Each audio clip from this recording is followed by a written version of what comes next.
Let's get it. 580 Sports Talk is live and on the air, live at Firekeeper Golf Course here in Mayetta, just across from the Prairie Band Casino and Resort. We are coming to you live and direct for the next 3 hours here on 580 WIBW, FM 104.9. Online at 580WIBW.com and on video on our Facebook page, WIBW News, and on our YouTube channel, 580 Sports Talk. Delighted to be with you. Delighted to be here at the Prairie Band Casino and Resort and Firekeeper Golf Course this afternoon. I am Dan Lucero. Brendan Wrzinski is alongside.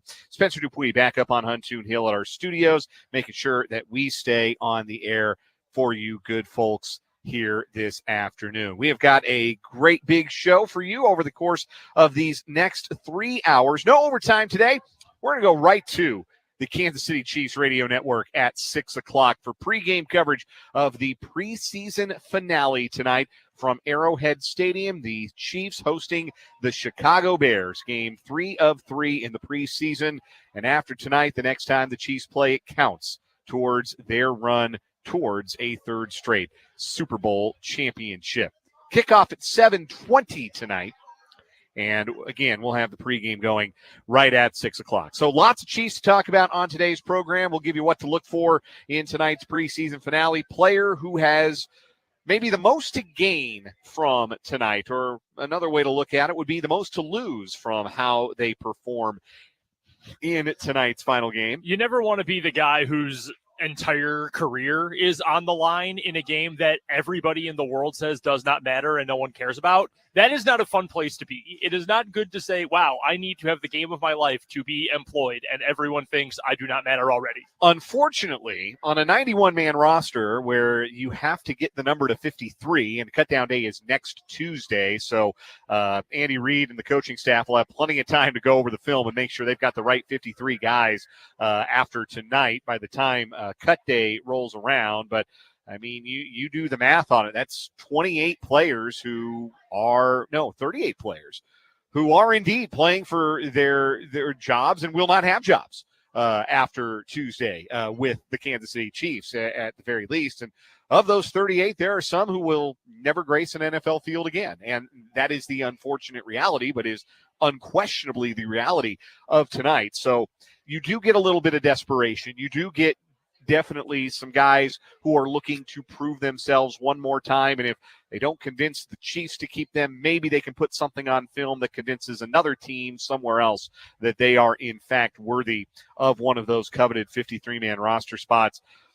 That's the main thing to look for tonight, but lots of other things to be keeping an eye on and players to be keeping an eye on tonight. We'll go through all of that today on the show. We'll also get the opinion of the great Mitch Holthus, the voice of the Chiefs, will join us for a taped edition of the training camp report brought to us by Hy-Vee and by Azura Credit Union. Mitch obviously is going to be a little busy around 5:25, getting ready to, do his job, go on the air as the voice of the Chiefs and do a broadcast. But kind of a big deal. Before he began his game prep for today, he was able to send us something, and we're going to hear his pregame checklist and one player who will be worth watching tonight, a rookie who will be worth watching in tonight's contest. We're going to talk some Royals as well today. Royals were winners last night, 3-0, a routine win for the Royals. Never felt like they were going to lose that game, even when John Schreiber came in a 3-run ball game in the 8th inning. Mm-hmm. It never felt like that game was going to get away. Big game, John. Yeah, Johnny Leverage, man. He's back. He's back, and he's never been more back. Royals win 3-0 last night. Excellent outing for Michael Lorenzen. And in that vein, a standout night once again for the newest Kansas City Royals, players who were acquired at the trade deadline. We've been talking about the Royals manager as a postseason award candidate. It's time to start talking about their general manager as a postseason awards candidate as well, taking a look at what they've done this year to build this team, and particularly at the trade deadline. We'll talk some Royals in the 4 o'clock hour. Lots of NFL stuff we want to get to today. Over at the Ringer, Shale Kapadia ranked the offenses in the NFL. Where did the Chiefs come in? Number 1? Well, no. Top 5? Also, no. Top 10? You'll have to wait. We'll talk about it in the 4 o'clock hour. Figure out where the Chiefs rank and whether or not that's deserved, or maybe they ought to be higher or even lower than they're ranked by the veteran NFL writer, Sheil Kapadia. And Ben Solak of ESPN today ranked the coaching staffs in the NFL, just the head coach and the coordinators for both teams. Where did the Chiefs rank there? Well, there they rank about where you would expect them to rank. But we'll take a look at where the other teams in the AFC West rank, where some of the AFC rivals rank. Thought it was an interesting thought exercise by Ben Solak, and we'll discuss that later on in the show. Plus, all the things you've come to know and love from a Thursday edition of the program. We'll have some either or over-under coming up in a little bit. Rick Peterson is going to join us bottom of this hour for the Lewis Toyota Local Sports Spotlight. We'll talk to Pistol and get his thoughts as practice is underway for high school sports. We're not that far away from the start of high school competition. Rick Peterson joins us bottom of this hour for the Lewis Toyota Local Sports Spotlight.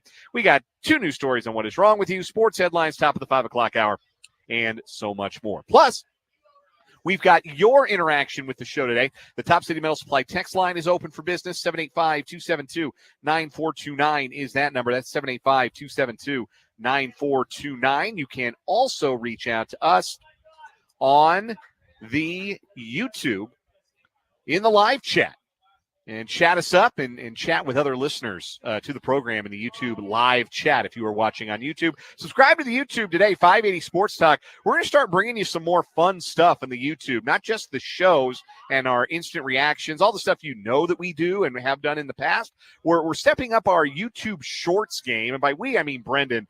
He is the official creator of the 580 Sports Talk YouTube Shorts, and you've created some new ones here in recent days, kind of breaking new ground, innovating in the shorts space. We've got some sports talk content broken down into little bite-sized pieces. Dan's final word from yesterday is up there right now. We had some custom stuff. We had a couple regular listeners, in fact, who were debating Jalen Daniels versus Avery Johnson in the comments the other day. So we've got all sorts of good stuff over there on the shorts page of our YouTube channel. You also got busy with the Immaculate Grid today. You were right up your alley instructing the people about relief pitchers from the 1980s today.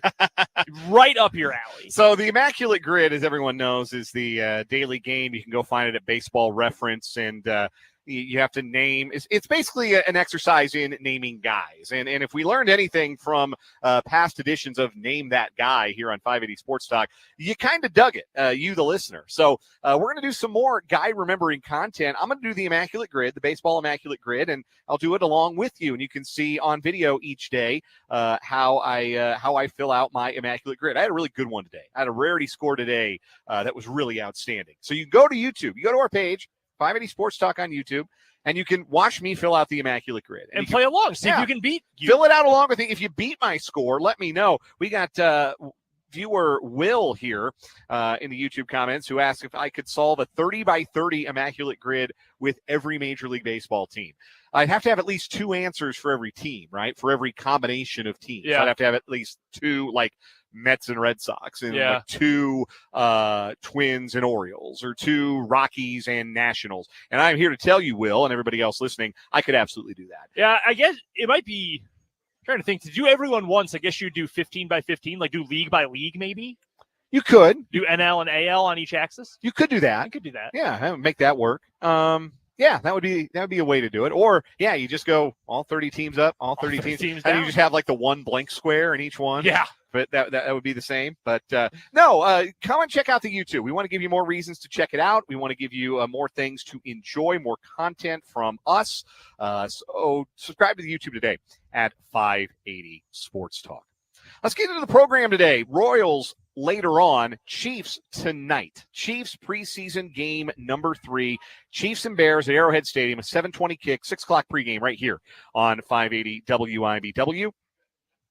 As we have done throughout the preseason, Brendan, we're going to give the listeners 2 things each to look for, and one player maybe with the most to gain or lose from their performance tonight. Now, I'm going to start with maybe the most obvious thing to look for, because they're the ones that put up the numbers, right? The counting numbers. Talking about the fringe offensive skill players. there are a couple of guys tonight, young players, in particular Deneric Prince and Nico Remigio, who very well could earn a spot or not based on what they do tonight. And not just within the offense, running the ball, catching the ball, whatever it is. Special teams is going to be crucial for them tonight as well. If they can earn Dave Tobe's trust, they got a chance to earn a roster spot tonight. Other wide receivers, Justin Ross on the fringe of the 53. Kadarius Toney is very much on the fringes of the 53. What kind of opportunities is he? The fringe of the fringe. Yeah, he's on the fringe of the fringe. I'm going to tell you this. If you see Kadarius Toney beyond halftime, that is not good for Kadarius Toney. No, it is not. That is really, really bad. If Kadarius Toney is out there catching swing passes in the third or fourth quarter, if he is catching any passes from Ian Book, it is very bad. It is extremely bad for Kadarius Toney. But I know that's an obvious one, but I think it's the easiest thing to look for tonight. Who are the skill players that play tonight?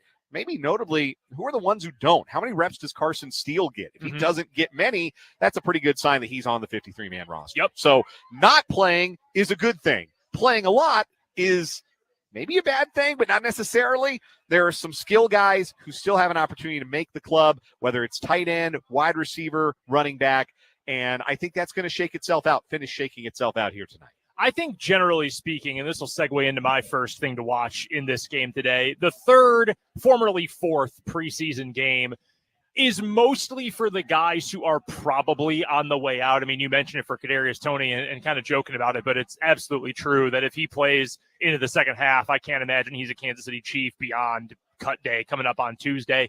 But along with being the day where guys are kind of putting on their last gasp, like, okay, if you're going to prove it, you better do it right now. If you're not playing, you're probably already making the team. I think it is also a chance for some of the guys who are in backup roles to get one more dress rehearsal to try to prove they belong one spot higher or possibly one spot lower on the depth chart. So I'm going to go back to the well with one I think we've had in some, to some degree in all three of the preseason games. Defensive end number 3, edge number 3, that battle, and technically 4 if Charles Omenihu was around, but between Felix Anudike-Uzomah, the former first-round pick, the Kansas State product, the KC kid, or Malik Herring, who has been around, doesn't have quite the same athletic ceiling because of the ACL tear he suffered at the Senior Bowl when he left Georgia before he ended up signing with the Chiefs as an undrafted free agent. Which of those two guys is going to step up? We have not seen that so far. I think in the first week of the preseason, not a great showing for Felix Anudike-Uzomah. Malik Herring, hey, if you have a great week, that's really going to help. He was just kind of there. Like it wasn't bad. It wasn't especially good either. Last week, same thing for Malik Herring. He wasn't, killing you out there, but it also wasn't, man, he is just popping off the page. I thought Felix had a couple plays last week where he looked better, had a really nice run stuff off the edge at one point. That's good. We heard Mitch talk after the first game and said, "Ooh, man, it was ugly for him in the run game." There were also some times he was getting knocked off his bearings pretty quickly in the pass rush, which we know he needs to be better at. So it's been a little more high variance for FAU, whereas for Herring, it's just kind of been not bad, but not good. Again, not popping at all. So can one of those guys, whether it's a quarter, whether it's a half, honestly, I wouldn't be opposed to seeing them play for 3 quarters in this game because they're both going to, probably both going to make it, and they're both competing for that spot. What is it going to take for one of them to win it? I just want to see one of them do something that, frankly, I'll take it either way. Either something that really pops and you go, yep, that is why Felix was a first-round pick. That is why you bet on the high ceiling. Let's go with that. Or, holy smokes, that sucked. He clearly does not deserve to be the third guy in the rotation. You got to bump him down the depth chart. Yeah, don't give me a C+ tonight. I want to see an A. I much prefer an A to an F. But, one way or another, would like to have a little bit more clarity about what that rotation is going to look like. I want an A. I need separation. That's what I want from this. I want to see someone look like, hey, that's a dude who is going to contribute as a situational pass rusher, but one way or the other, we've got to find somebody who is going to earn that spot for better or for worse. My second thing to look for tonight is the rookies that will get extended action. All the day 3 guys are going to play a bunch tonight. We should see a lot of Jaden Hicks, Jared Wiley, Kamal Haddon, Hunter Norzad, CJ Hansen. there's been some good and some bad from those guys. Jaden Hicks has really flashed, and we're excited about what we've seen from him so far. Big time. Jared Wiley, maybe not as much in game action. Haven't seen much from Kamal Haddon to write home about. Norzad and Hansen have gotten to play quite a bit. I suspect they'll play a lot tonight. And again, that's a spot where you're hoping to see somebody seize the reins of not a starting role, but a reliable backup. You want to see somebody show that they can be plugged in and help the Chiefs if injury occurs during the regular season on that offensive line. So it's a critical game for all of those guys. And like we talked about yesterday, Andy Reid doesn't waste a day. Andy Reid doesn't waste a rep. He's not going to just blow this game off for his young guys. He's going to give his young guys a little responsibility and see how they handle it. And I'm really fascinated to see how they do. We are going to get to more of the offensive line in a little bit because that is going to pop up more in my players with the most to gain. As for my second one, I want to see this team tackle better. I think the tackling effort has honestly been pretty poor over the first two games. Maybe not as bad in one compared to the other, but I've frankly been disappointed. And I thought Shamari Connor had some nice flashes, and he's probably not going to play a ton in this game tonight anyway. But that's just one example of a guy who is going to play a bigger role this year. You know he is going to play a bigger role this year. And while he had some nice plays, had some nice coverage stuff, some nice deep down the field stuff against the Lions, I thought his tackling effort was bad, frankly. Not even disappointing there. I thought it was bad. I thought there were some guys. Keith Taylor had the interception, if I'm not mistaken, in the game. He also had a play where he should have stopped what ended up being a touchdown. Yeah. I mean, he was caught flat-footed with a Lion right in front of him with the ball, and he just kind of stood there. Nah, man, you've got to make a play on that. You've got to have head on a swivel, energy level high, because you're trying to get a job here, and you want to avoid complacency. And I'm not going to say, like, oh, no Andy Reid team has ever been complacent before, and that's not going to be an issue.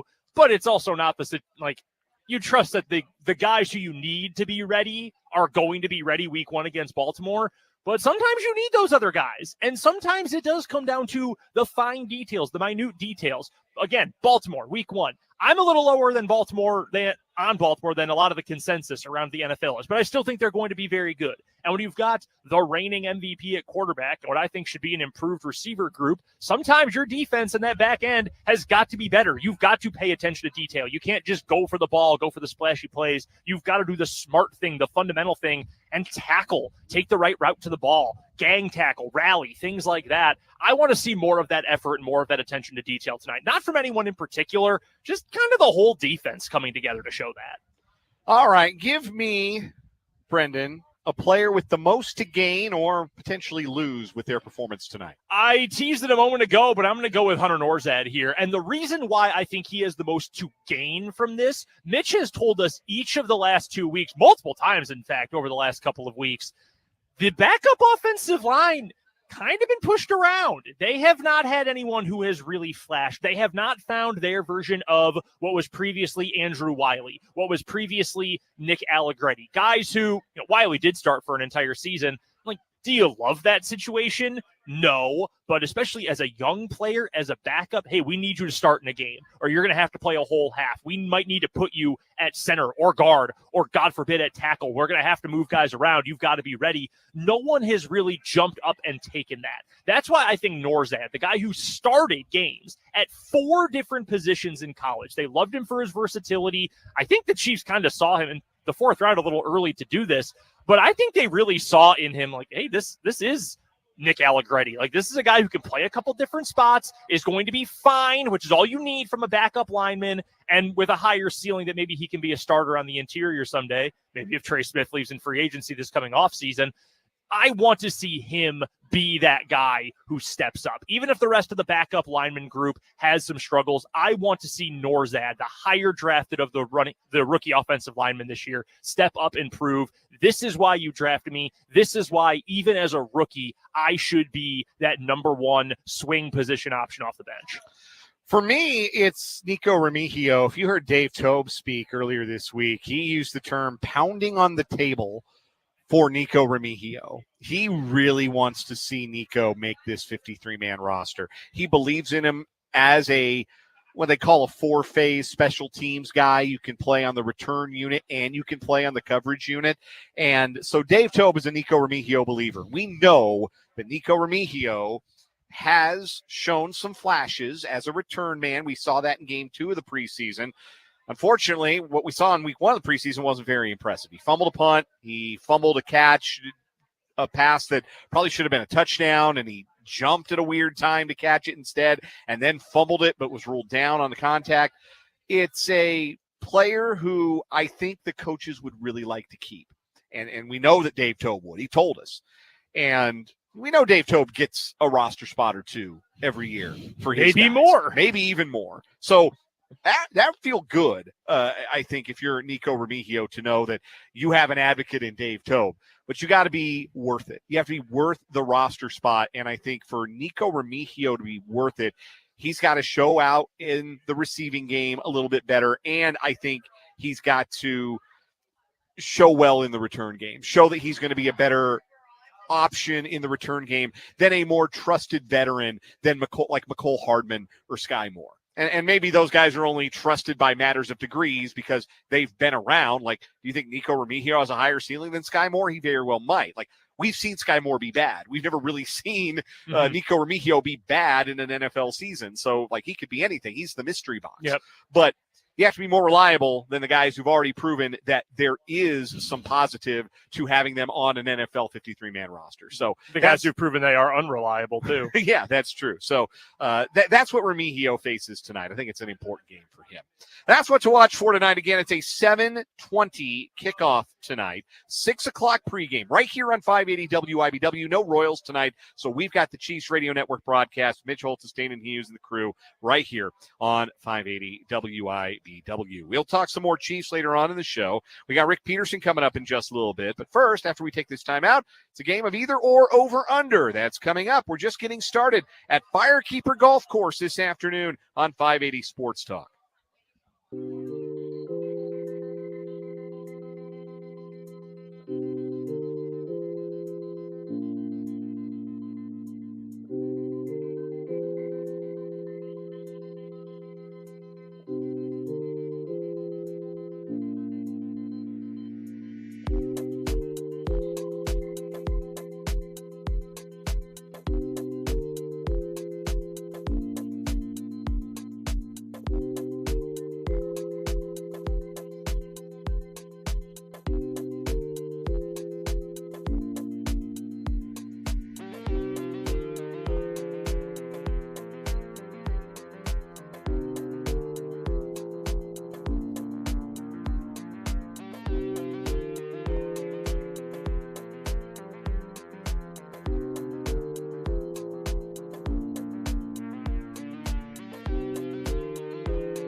3:32. We're just getting started on this Thursday edition of 580 Sports Talk, live from Firekeeper Golf Course in Mayetta, right across from the Prairie Band Casino and Resort. Check out their stay and play midweek packages. For just $299, you get 2 rounds of golf and a hotel room stay at the resorts. Can't beat that. Midweek, the course is in wonderful shape. Look at we're right off of 1T right here. Look how good that looks. It does look good. It looks awesome. I'm Gosh, I wish I'd have brought my clubs. I go play. I don't want want to leave you the show and I go play. I don't want to talk too loudly because I don't want to call anyone out. And I don't know this gentleman, but there's someone on the green right now, on the putting green, the practice green. Mm-hmm. And boy, he's not very good. Hey, you got to miss them on the practice green, so you That's make true. them on the real green. That's true. You're just getting a feel for the speed. Now, I miss them on the practice green and then also miss them on the real green. I don't think that's not ideal, but that's kind of how I do it. I don't think I would get off the practice green, to be honest. Like I'm not getting out there and driving. Just leave me out there. I want to go play mini golf. Where can we get Firekeeper mini golf? That's a great question. I'd play that. Take that up. Yeah, take that up with the grounds crew here. All right, let's do a quick round of either or over under. It's as a quick either or.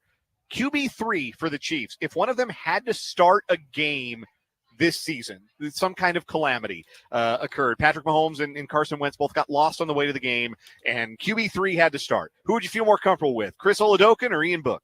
I'm just going to go with the guy who's been there before, and Oladokun. I mean, he spent all last season with the team on the practice squad. He was the emergency third quarterback last season behind Mahomes and Blaine Gabbert. I'm just going to go with the easy one. I actually like Oladokun. I thought he might get drafted coming out of South Dakota State, which has become the new FCS powerhouse program. I actually really liked him when he came out. I didn't think he'd be a starter or anything, but I like the talent enough. He's got a bigger arm than Book does. I've seen Ian Book start an NFL game. I'm good. Yeah, we can also saw him fumble twice. Yeah, in preseason game number 2. I apologize for saying it. We can close that book. We don't. All right. We don't need to do that anymore. All right. Spencer, do you have a preference? I'm with you on that. Yeah. All right. Just yeah. I'm not interested in seeing yeah. any more Ian Book. We'll see a lot of them tonight, though. Yeah, we will. Yeah, we will. The whole half. All right. This is inspired by our co-host back at the Kansas Drive to Zero studio, Spencer Dupuis. What feels better, new shoes or a new hat? Man, I love getting a new. Haven't bought a new hat in a long time. I would like to buy a hat fairly soon. We are next to the pro shop. We are. That does feel good. But man, like you get the right pair of shoes, you feel like you're walking on the moon. Yeah. Oh yeah, that's how I'm feeling today. Good feeling. Spencer's got some sweet new Nike Low Dunks that he was rocking today. He was hyping them up. I'm not going to lie. They look pretty sick. But Spencer's also wearing a hat that I think you got, last week maybe? Yeah, 2 or 3 weeks ago, yeah. Yeah, brand new. He's styling and profiling back at the studio today. Yeah. I'm going to go with a hat because if I buy a new pair of J's, it feels pretty good. Like, oh, yeah, I feel good. I look good. But no, the hat is so much more I don't have one on today, of course, but it's so much more like first thing that someone sees. Yes. New one, crisp, clean. It's not got that sweat stain yet. Oh, that feels good. See, I respect that. And you've got the support of both Clayton and Mark in the YouTube live chat. New hat, says Mark. New hat, says Clayton as well. I'm with you in that a new hat is the first thing. Like, I'm not a shoe guy, so I don't look at people's shoes. Like, I would have to guess what you and shoes Quentin people are wearing. Tarantino would not get along. No, I look up, not down. And if you got a new hat on, I'll definitely be the first to notice that. But a new pair of shoes, I won't notice. Dan Lucero not visiting WikiFeet. No WikiFeet membership for yours truly. All right. Let's get out of here. Let's get a break. Spencer, Spencer, real quick? Yeah, real quick, I got one. It's on the same vein of Dan's. Sky Moore or Nico Remigio, either or. Make the roster.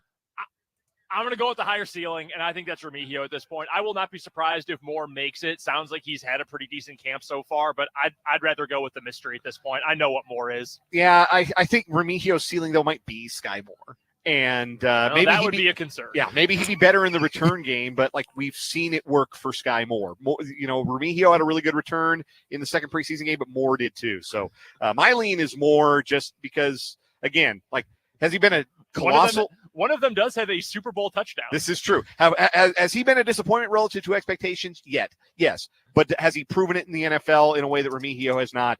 No. So that would be my lean there. We're going to take a break, come back. Rick Peterson, TopSports.News, joins us for the Lewis Toyota Local Sports Spotlight after this timeout on 580 Sports Talk.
Every Thursday on 580 Sports Talk, we are joined by Rick Peterson of TopSports.News for the Lewis Toyota Local Sports Spotlight. Pistol covers Shawnee County High School athletics and Washburn University sports at TopSports.News. It's a must-read on the daily. You can also follow Pistol on Twitter at Peterson_Rick.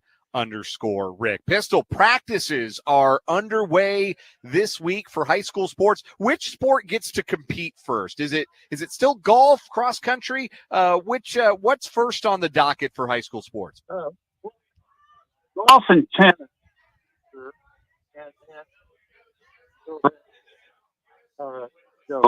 Soccer and volleyball, a little right in that area. The latest one started like football and cross country. Yeah, it's a strange thing, isn't it, this year, Pistol, that football doesn't get going until September 6th. Feels about as late as we've had a football season start in a while. Yeah, it is just on how the calendar falls. But yeah, it seems really late to me. I'm a little glad that I got a Washburn Emporia State game early just to kind of, get lay of the land, and then we'll start on the 6th and then go hot and heavy. Yeah, we'll look forward certainly to Washburn football. They're just a week out of their season opener, the Turnpike Tussle against Emporia State. With a week to go, you've got a feature up at TopSports.News about the starting quarterback, Sam Van Dyne, who was pressed into duty as a true freshman last year for the Ichabods after injuries. Seems to me, Pistol, that he seems a little bit more confident in his role this year. What have you been able to gather about Van Dyne, both from talking to him and talking to his coaches? I think he's a great young quarterback, and I think last year's really going to help him. And it's really going to help him that he has great receivers around him. Now they got to replace a lot on the offensive line, but the Bell and Trey Richardson, Tice Brown, all those guys are back, and I think that'll help him even more. We'll certainly do a fuller preview of the game itself when we talk to you on game day next Thursday. But just broadly speaking, for Washburn, what is the most important thing for them if they're going to take a big step forward after a disappointing 2-win season last year? What will be the biggest key, the thing that if it breaks right or develops the way the coaches and players hope, that they can get back up the standings in the MIAA? Stay healthy. I mean, sure, that's their major concern right now because of what last year. They wouldn't have been, I'm going to tell you right now, they wouldn't have been 2-9 last year if they had had half those injuries. But they just had, and it was key players, marquee players, Kellen Simoncic and Jordan Finnessy and guys like that. So if they can stay relatively healthy, and the other part of that, because they were so banged up last year, a lot of those young kids got great experience last year, so they are a lot deeper. But I'd say so. And of course, when you are coming off 2-9, Dan, getting off to a good start, and that doesn't mean going out and winning your first 3 games because that's going to be really tough for them. But just getting off to a productive start and see some good signs, because I think their second half of the schedule. A lot of them are winnable games.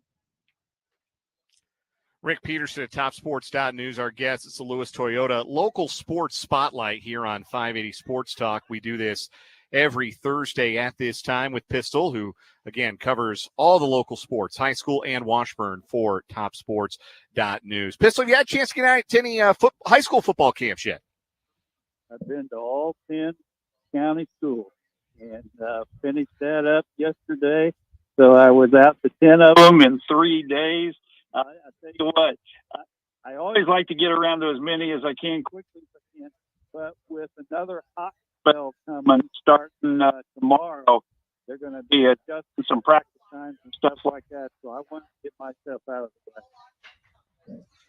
What's the jamboree schedule? I know those are going to be next week, but are there any local jamborees lined up, or are teams kind of getting out of the area to play those? I don't know that there are any in town this year. There have been past, but just off the top of my head, that would be too bad. Those are kind of fun to go watch.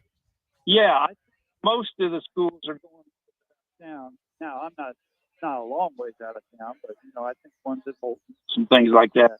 But yeah, those are fun to watch, and it gives you kind of a early indication of what to look for. But yeah, those will all be a week from tomorrow. Rick Peterson is our guest. He covers all things high school and Washburn sports for TopSports.News. That's where you can find all of his fantastic work. He joins us every Thursday at this time for our Lewis Toyota local sports spotlight via the Fleming Place Wine and Spirits hotline. On the high school football front, Pistol, we know the teams that are going to be dang good again this year. We know that Hayden is going to be a state contender. Washburn Rural, I think, is going to be really good again after they had their sub-state appearance 1 season ago. And we have a lot of teams that I think are going to be competitive for sure. But who is a team from the city or from the county as a whole who you think is going to possibly be one of the dark horse surprise teams of the year? Maybe a team that's not getting a ton of attention or hasn't gotten a lot of attention, who you think is going to really give a positive surprise to people this year? Well, I don't know that it'll be a surprise. I really expect Siemens to be good. I think that when they had playoffs, so Soto is just going to give them a ton of confidence. They got a ton of great returners, and I think they're going to really take some steps up this year. The other ones that I think Silver Lake and Rossville, they're going through some big changes, and I think they're going to be really competitive, particularly when they get to district play postseason. But Rossville's a 1A school now, and that's hard for me to get used to. And there is no Mid-East League, so that's another big change. And the third change is Rossville and Silver Lake right off the bat the very first week.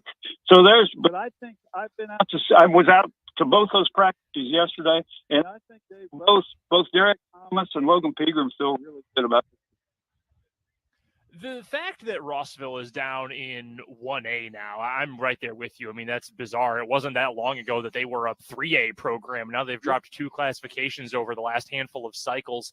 Is it out of care, is it inappropriate to say that I kind of think they should be one of, if not the favorites to win that class right away? I mean, I know 1A is deep. I know there's a lot of talent all over the class, all over the state. And, Conway Springs last year wins the state championship. They were a powerhouse. But I got to be honest with you, Pistol, when you're talking about the quality of coach, the quality of talent, and the quality of program, I'm not sure there are many others at that class that can match up with Rossville year to year. No, and 2 of them were in that same district, Rossville and Oak. So whoever both have a very good chance of moving on. But whoever gets that top spot has to be considered, I think, one of the co-favorites. Rick Peterson covers all things local sports at TopSports.News. Again, he covers the 10 Shawnee County schools, and he covers Washburn University athletics. There's great content every day at TopSports.News. You can find it by following Pistol on Twitter as well, at Peterson_Rick. Pistol, we enjoy it. Next week's a game week. We'll look forward to that even more. Look forward to talking to you next week. I'll be ready. All right, that is Rick Peterson. We're going to take a short break, come back, and wrap up this 3 o'clock hour of 580 Sports Talk live at Firekeeper Golf Course right after this on 580 WIBW.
3:52 on 580 Sports Talk, hour 1 of 3 this afternoon, live at Firekeeper Golf Course here in Mayetta, right across from Prairie Band Casino and Resort.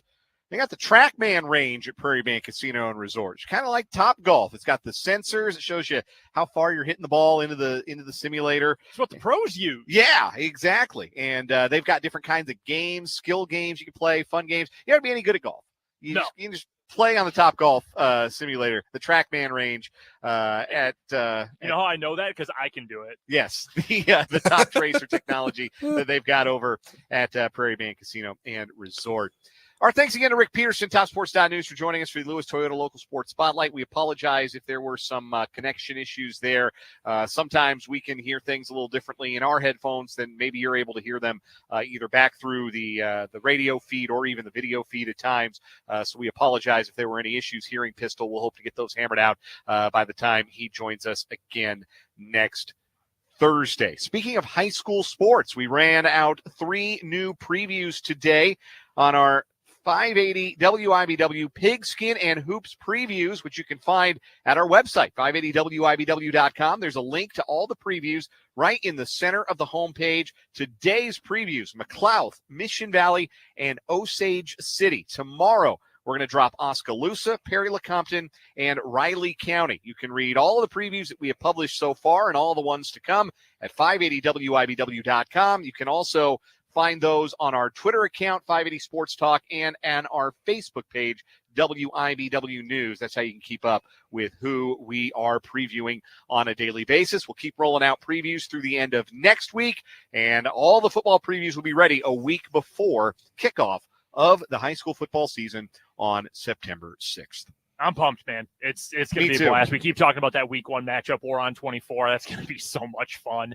That's going to be a blast. Obviously, we've got a great schedule as always, and it's been so fun to put those previews together. And I know it is different, but I'm hoping everybody who's been checking them out is enjoying them because they are as up-to-date as they can be. They are more up-to-date, in fact, than it often is in the magazine, and they're coming fast and furious. Yeah, we every one that we publish, it gets me more excited for the start of high school season. I can tell you that, and hopefully they do the same for you. Real quick before we wrap up this hour, from the preps to the pros, Brendan, it's been a really good NFL preseason for a couple of in-state linemen who have an opportunity to go maybe straight from their college days as a Jayhawk and a Wildcat right to the starting lineup in the NFL. Yeah, so 2 offensive linemen, both of whom were taken round 3 and round 4. It's Dominic Pooney in San Francisco. How many times have you heard me the last 2 years talk about how much of an ass kicker he is? I mean, he is just so talented. They're going to move him into guard at the NFL level. It sounds like there's a real chance, especially with John Feliciano hurt, that they're going to have Pooney start in San Francisco. He's been their best lineman during the preseason, which has been great for him. And I think his ceiling would. Now, their line group is actually not that great. I mean, it's very mediocre outside of Trent Williams. I think there's a chance, even as a rookie, and certainly within his first 2 years, he can be the second best lineman on that team next to future Hall of Famer Trent Williams. Well, Trent Williams isn't even playing. Well, exactly. Yeah, there's no update. There's no word if there's contract negotiations going on, if he's going to be there for week 1. Nobody seems to know in San Francisco. The other guy is Cooper Beebe, who we've got to bring up. Cooper Beebe, I heard this stat on the Yahoo Sports Football 301 podcast the other day. If Cooper Beebe does start at center for the Cowboys, he would have the second shortest arms of any starting center in the NFL. And if they kick him to guard, he'd have the shortest arms of any starting guard. And you know what that matters? Absolutely 0%, right? Because he has been awesome mauling in the preseason dudes for Dallas. We've heard great. We try to keep tabs on these guys when they get to the pros. Have heard really good things about him from camp in general. Things like athleticism and measurables and thresholds, they matter, but they are not everything. And sometimes you just need to draft players that are going to beat the crap out of someone. And that is what Cooper Beebe does. And that is the ultimate example of just draft the good players. I get why some guys, they win in college just because they're insanely athletic. That doesn't always translate if they're not like a football player. Cooper Beebe is a football player. That dude is going to crush heads in the NFL. I think he's going to start for a long time, and I think he's starting week 1 for Dallas. Sometimes that can he play box in the checklist is the most important one to check. Mm-hmm. It And is. Dominic Pooney and Cooper Beebe, you knew watching them in their college days at K-State and KU respectively, those dudes can play, and it's pretty cool to see that hard work being rewarded. Coming up at the 4 o'clock hour, the Royals win their series against the Angels, a rubber game win for the Royals last night, led by a couple of their trade deadline acquisitions. Also, what is wrong with you, and where does the Chiefs offense rank among their NFL peers? That's all coming up next hour here on 580 Sports Talk.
Let's get it. Hour number 2, 580 Sports Talk, live on location this afternoon on 580 WIBW, FM 104.9, online at 580WIBW.com, and in living color on video, the live stream today. 580 Sports Talk is the YouTube channel, WIBW News on Facebook. We keep telling you to subscribe to the YouTube channel, and we're not just doing that for our health.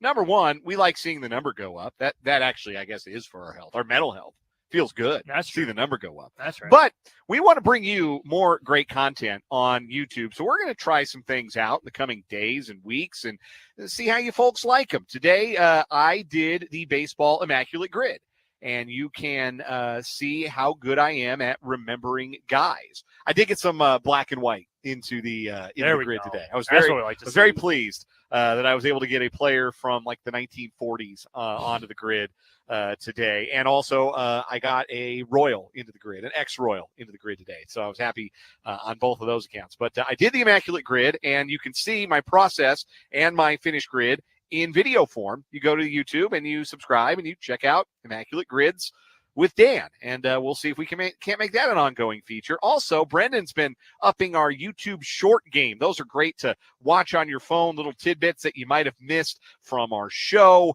some videos about the local teams that you love, Chiefs, Royals, KU, K-State, in the YouTube shorts. So you subscribe to the YouTube, you can see all that great stuff. You can get notified when we post a video. And that's not all. We've got some other things that I'm sure that we'll work on and roll out for you in the coming days and weeks. So subscribe to that YouTube page, 580 Sports Talk on YouTube, and be a subscriber. And if you're watching the show live on YouTube, we appreciate you chiming in the live chat. Always like to see the folks in the live chat interacting, not just with us, but with each other. That's pretty cool too. So if you are watching live, you go ahead and do that. You can also hit us up on the Top City Metal Supply text line, 785-272-9429 is that number.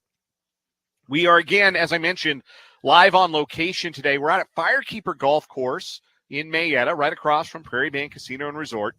They've got some great events coming up here at the course, including the HOPE event, which stands for Helping Our Patriots Everywhere. It's actually a clinic, a 6 to 7 week program that teaches golfing fundamentals, bringing branches of the military together and forming friendships through golf. It is free to all veterans. It's awesome. Free to all veterans. A golf camp, a golf program, a clinic, free to all veterans. For more information, go to pgareach.org.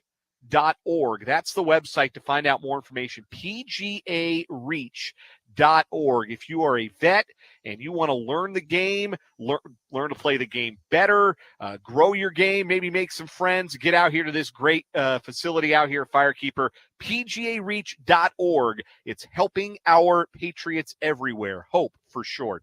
And you'll want to check that out, especially if you are a vet. Coming up later on this hour, we got 2 new stories on what is wrong with you. We'll talk about Sheil Kapati of The Ringer ranking the offenses in the NFL, and I think he's shortchanging the Chiefs a little bit with his ranking of the Chiefs. Also, part 4 of our Big 12 over-unders, part 4 of 4. We've been doing it all week, taking a look at the preseason totals, win totals out in Vegas for the Big 12 teams and giving you our over or under on those. Today we got Texas Tech, Utah, UCF, and West Virginia. Still to come later in the show, Mitch Holthus will file a training camp report for us ahead of preseason game number 3, the preseason finale tonight from Arrowhead Stadium.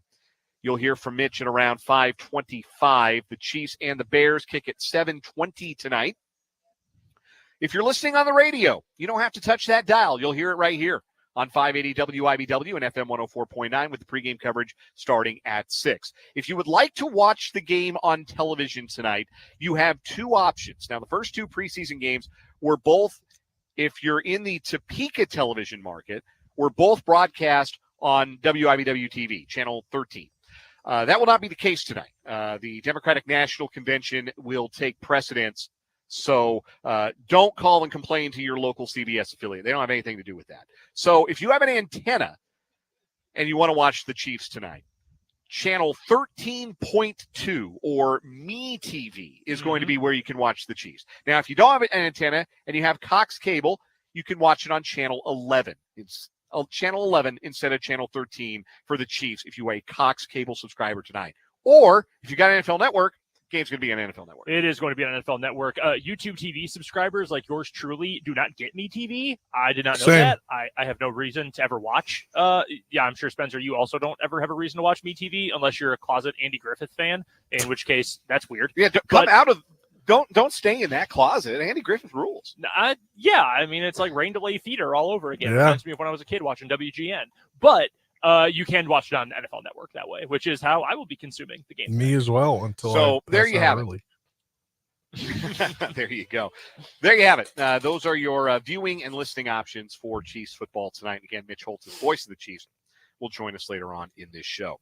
But let's talk some baseball, shall we? It was a rubber game for the Royals, and those have been bad news at times this season. The Royals have notably struggled in rubber games of series, have struggled to win 3-game series for a stretch of this season. But that was not the case last night. They took care of business. 3-0 the win over the Los Angeles Angels. You know the routine. Starter goes deep, big dogs eat. That was half true last night. 7 innings for Michael Lorenzen. Frankly, after the first 3 innings, I was just kind of crossing my fingers and hoping he could get through 5. Mm-hmm. It was an iffy first 3 innings. He was tap dancing through the raindrops those first 3 innings. And laborious is the word I would use. That's a good word for it. But, boy, he found something, and he adjusted. He was awesome innings 4 through 7. He was efficient. He kept traffic off the bases, and he made it smooth sailing through those middle innings and made sure that the Royals bullpen only had to account for 6 outs. It was not the big dogs eating offensively last night. Bobby Witt Jr. had a hit and a walk, but Vinny Pasquantino grounded into a double play in a big spot. MJ Melendez grounded into a double play in a big spot. And the Royals had trouble getting anything going against 38-year-old Johnny Cueto, who wasn't missing a lot of bats last night, but was getting a lot of weak contact. He had a 5-pitch inning and an 8-pitch inning last night, pitched into the 7th. That was certainly, I'm sure, more than the Angels bargained for. And a pretty cool moment to see him get the standing ovation when he left the game in the 7th from that appreciative crowd at Kauffman Stadium who still fondly remembers that 2015 team. That was pretty cool. That was really neat that they gave him a standing O, and he clearly appreciated it too. I thought that was a really neat moment. You know, when you think back on that 2015 team, like, it doesn't feel like that long ago, but then you look and it's been 9 years, and who's still active from that 2015 team? Salvador Perez and Johnny Cueto. Like, I mean, is that really it? I think that's really it. I'm gonna have to look that up. That's crazy. I mean, think about it, though. That was 9 years ago. That's a really long – there's a reason they make a big deal out of guys making it to 10 years of service. 9 years is longer than the average major league career by quite a bit. Yeah, so, like, the young guys on that team were, like, Mike Moustakas was 26, and Eric Hosmer was 25, and they're both out of baseball. Christian Colon is out of baseball. He was 26. Cheslor Cuthbert has not appeared in a major league game for some years. It's been a while for Francisco Pena. Terrence Gore has hung it up. Obviously, Yordano Ventura tragically died young. Haven't seen Danny Duffy in a big league game for a long time. Kelvin Herrera's hung it up. And these are the guys who are in their mid-20s on this team. Yeah. Okay, I think Scott Alexander is still in. He is. He's with the A's. Yeah, Scott Alexander is still kicking around in the major leagues. Is Miguel Almonte pitching for anybody? He is not. He has actually not appeared in a major league game since 2018. How about that? So, yeah, it's Sal and it's Johnny Cueto and it's Scott Alexander. Those are, I think those are. Like, I haven't done all the digging, but I think those are the last 3 active major leaguers. Terrence Gore last played in a game in 2022. I think that's the closest so he that hasn't been out somebody's of it got. That long. Yeah, he was up there in age, too, if I remember correctly. Quick side note, just while we're remembering guys from the 2015 roster, how prominently do you think Joba Chamberlain displays his World Series ring in his house? I bet Jaba's got a nice little display for it, man. Jaba had... Kids these days will never understand the unbelievable and somewhat indescribable hype behind Joba Chamberlain. The Jaba.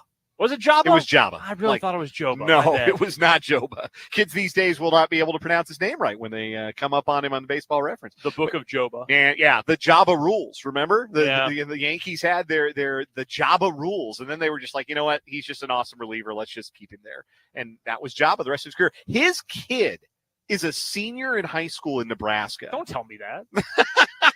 Hey, don't say that to me.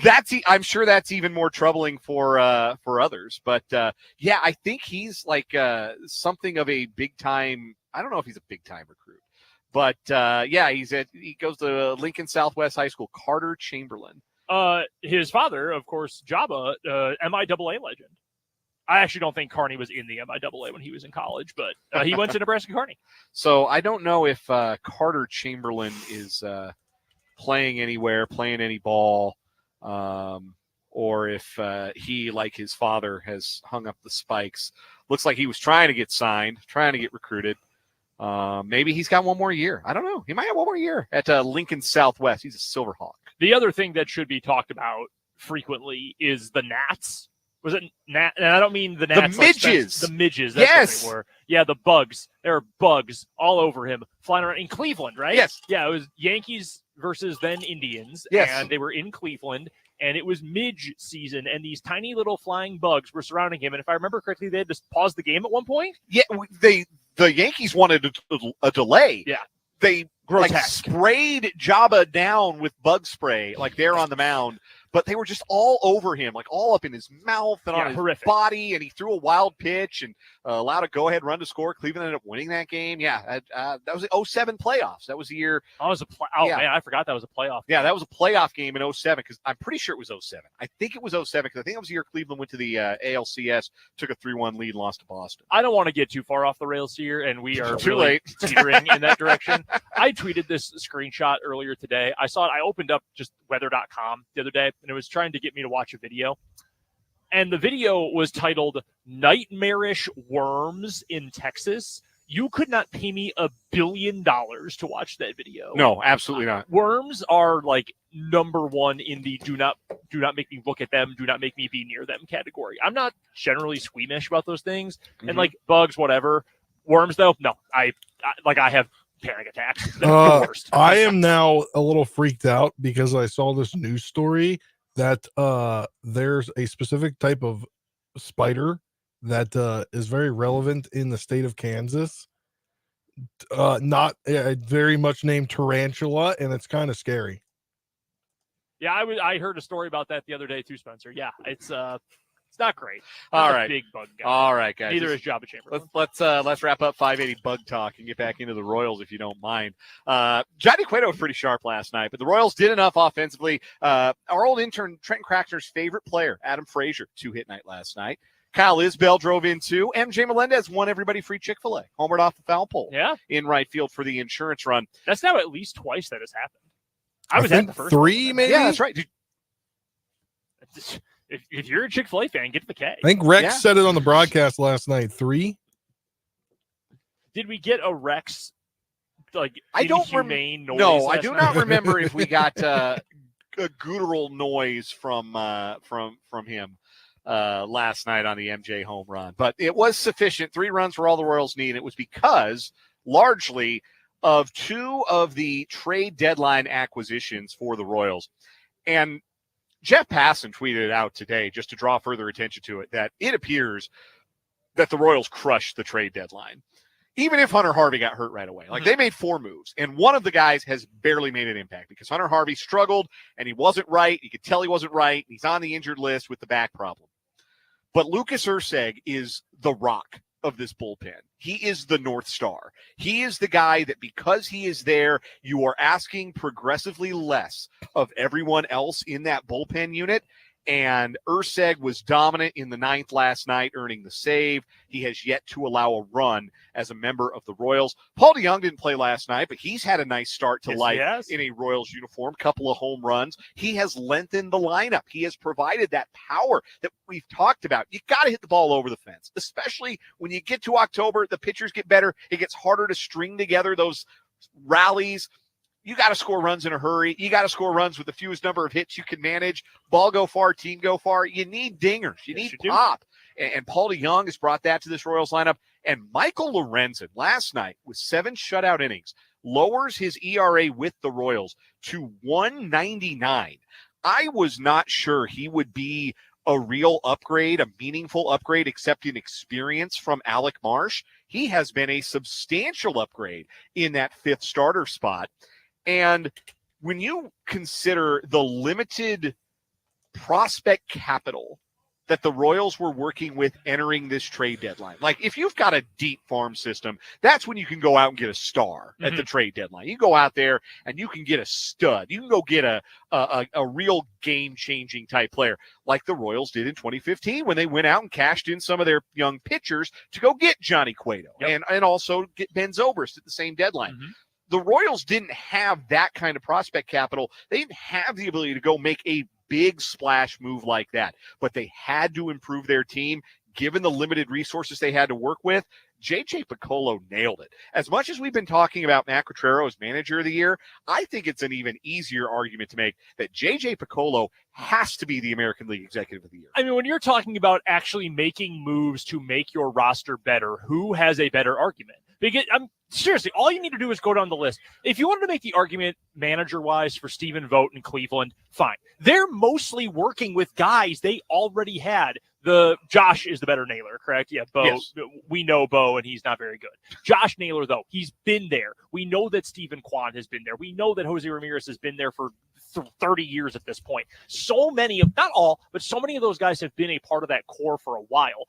You know, I'm not giving it to Andrew Friedman with the Dodgers because they went out and got Shohei Ohtani. Like, yeah, you have the most money and you paid for the player who cost the most money. Like, yes, that's a good move. Everyone should have tried, but I'm not giving you that award for that. I don't know who your other candidates are for that, to be honest with you. Whereas, look at the moves that J.J. Picollo and this front office have made to strengthen this roster this year. You go most recently, even with Hunter Harvey not working out to this point because of the injuries. Urseg has been awesome, as you mentioned. DeYoung, a move that was kind of criticized the day of, like, why are they adding this guy? I was less than impressed with the move. I thought that it did not fit what they needed. I felt like, and I still kind of feel like they need somebody who's a legitimate weapon against left-handers. I mean, we talked about all the at-bats Garrett Hampson's getting against lefties. So I didn't feel like he necessarily fit exactly what they needed, but in terms of, again, adding that power element to the lower third of the lineup, it's something. Yes. Yeah. And that has been obviously a positive. Michael Lorenzen has been a positive. Go to the offseason, top 5 in spending in all of free agency. The Royals, the historically cheap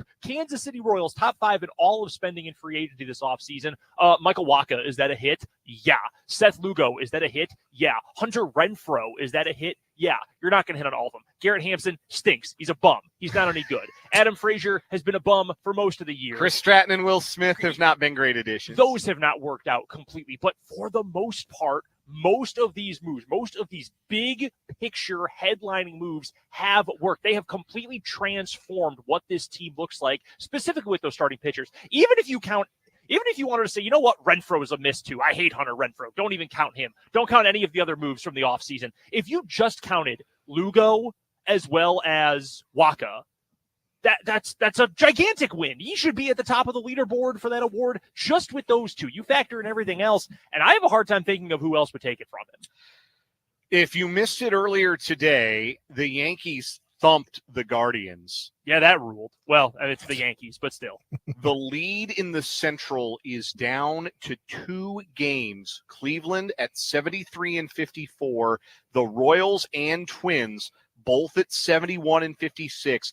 2 games back of first place in the division with 35 games to go, and only 3.5 games behind New York for the best record in the American League. It is within the Royals' grasp. We have a text from the Top City Metal Supply text line for the 785. Can you believe the Royals are only 3.5 games behind having the best record in the AL and 4.5 behind in all of baseball? If you told me this on March 28th, I would have had you drug tested. I would have had you committed. It is very hard to believe. But 2 things have happened here. Number 1, the Royals have played really good baseball. They're back to their high water mark over 500 this year at 15 games over at 71-56. The other thing that has happened here is a season where parity has dominated so much across baseball. We're not going to get, it does not appear, a 100-win team this season. It would be very surprising at this point if anybody wins 100 games. A lot of the teams who are big spenders, who looked like they'd be 100-game winners, The Dodgers have been crushed by injuries, Mhm. particularly to their pitching staff. They also lost Mookie Betts for a big chunk of time. Atlanta has been utterly decimated by injuries. They just lost their third baseman, Austin Riley, for 6 to 8 weeks. Yeah, for the whole regular season As well. The Yankees have been inconsistent, particularly their pitching staff. And I mentioned yesterday, Luis Gil, their best starting pitcher this year, just went on the injured list. Baltimore's got 5 starting pitchers on the injured list right now. Philadelphia has the best record in the National League, or the second best record in the National League at 74-52, and they come to town starting tomorrow night at Kauffman Stadium. Even they've just kind of been average for the last 2 to 3 months. There is no Goliath this year, it doesn't feel like. There are teams who you feel like they ought to be Goliaths because they have been recently, because they've had postseason success, because they've had 100-win seasons, because they've got MVPs and all-stars.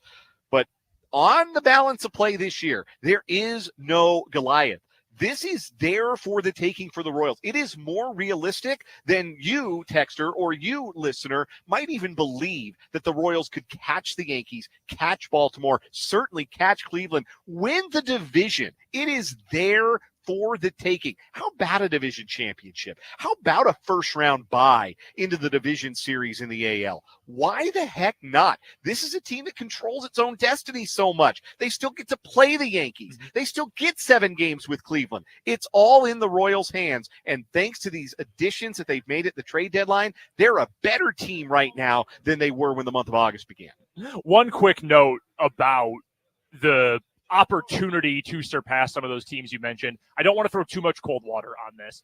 The division, absolutely in play. 100%. Just looking at the future opponents for Cleveland, their next series starting tomorrow, they have the Rangers. They'll play the Royals. They've got that long series against the Royals beginning next week, including that doubleheader on Monday next week. Pirates, not very good. Then the Royals again. They've still got to play the Dodgers. They play the White Sox. They haven't been good against the White Sox. They've been extremely mediocre, in fact, against one of the worst teams in the history of the sport. The Rays are annoying, if nothing else. They still have to play the Twins, who are alive. The Cardinals are evil, but they have, the ability to compete. Walk-off slam by Arenado last night to beat Milwaukee. There you go. And then they finished the season with the Astros, who, of course, that's what I said at the beginning of the year.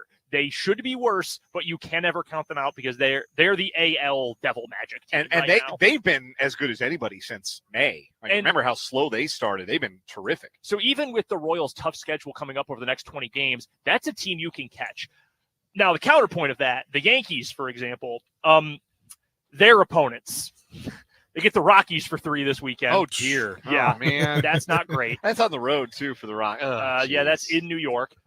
Then they get the Nats. And, Spencer, I know your guy, Patrick Corbin, pitched well today. He's going to face the Yankees. I would not be excited about that, personally, if I was a Nats fan. I'm still counting down the rest of the Rangers, starts he's got. The Rangers, who aren't great, but that at least going to be maybe kind of competitive. Yankees play the Cubs at Wrigley. That's going to be embarrassing. Aaron Judge will hit a ball into Lake Michigan. That is going to happen in that series. Then they've got to play the Royals, Red Sox, a fading, fast Mariners team. They fired their manager today. Yeah, even by Mariners standards, that's getting kind of sad. And then they've got their final 3 series of the year. A's, Orioles, Pirates. They should win at least 6 of those 9 games in that set. So it's going to be hard to catch New York, unfortunately. Cleveland, though, absolutely. That should be the expectation for a young team that you're trying to convince, hey, you can go win. You can be that great. That should be the expectation. This next 20 games for the Royals is the biggest 20 games they've played since 2015. And we'll talk all about it, break it down on tomorrow's show, previewing that series they've got opening up tomorrow night against the Philadelphia Phillies, who lead the National League East. We got to take a break here on 580 Sports Talk, live from Firekeeper Golf Course this afternoon. When we come back, we got 2 new stories on what is wrong with you here on 580 WIBW.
So what is wrong with you time on 580 Sports Talk? 2 new stories today competing against our new weekly winner. It came down to a hotly contested listener vote yesterday, but our new weekly champion is the Stinky Feet Shooting, the gentleman whose father told him he had stinky feet, and his response to that was shoot the old man in the face. It's the scene from It's Always Sunny in Philadelphia so often, but it's when Frank Reynolds goes, anyway, so I just start blasting. That's what he did. My feet stink. You know what it's going to stink? Your corpse, old man. Pow! Thankfully, the father in question did not die. Obviously, otherwise we wouldn't be talking about it on this ineligible program. If that had happened. Yeah, we had some people suggest it should be called the Stinky Feet Sniper, but if he had been a sniper, you'd have had a better shot. And if he'd been a better shot, we wouldn't have it. What is wrong with you? So the Stinky Feet Shooting, our current weekly champion. 2 new stories today. We're going to Salinas, California, where a Hollister family was at a large dinner at Fujiyama Japanese restaurant. Are these the heirs to the Hollister store? Doubtful. Hollister, California, I believe. Oh. I'm wondering, I don't think that's far. I might be confused, but I might be not far from where my mom grew up. I'm trying to remember. Monterey Bay area, it looks like. So that would not be, in fact, all that close. No, a little south of San Jose. Yeah, that's too far north. Hollister Avenue is what I'm thinking of. That's one of the main streets in Santa Barbara, Goleta, where my mom grew up. Anyhow, at this Japanese restaurant, they had their 2-year-old daughter with them. They ordered some apple juice. And their daughter got turnt on the apple juice. Oh, no. Because it wasn't apple juice. It was house-made cooking wine Oh. inside a normal juice cup with a lid. Nothing seemed out of the ordinary until later when the toddler's behavior became alarming. She was swaying. She was falling over. She was leaning on walls. She couldn't hold her head up. She was slurring her words. Wait, what about that is not normal 2-year-old behavior? She started singing Neil Diamond at the table.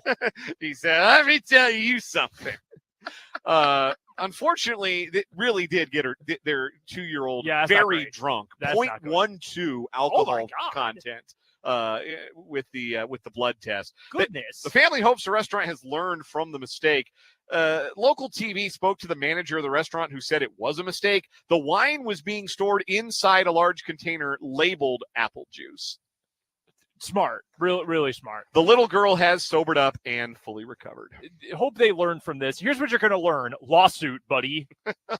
That's terrible, man. Oh, that's bad. My story is a real quick one. We're going back to Japan. We haven't gone to Japan for What Is Wrong With You in a while. I've got some good stories. We meet a 30-year-old man in Sapporo. And actually, to be more specific, we are going to Kitahiroshima City, where a 30-year-old man was arrested on suspicion of violating the Road Traffic Act of Japan. I did not know that was a thing. The speed limit was 60 kilometers an hour. He was driving 175. Whew.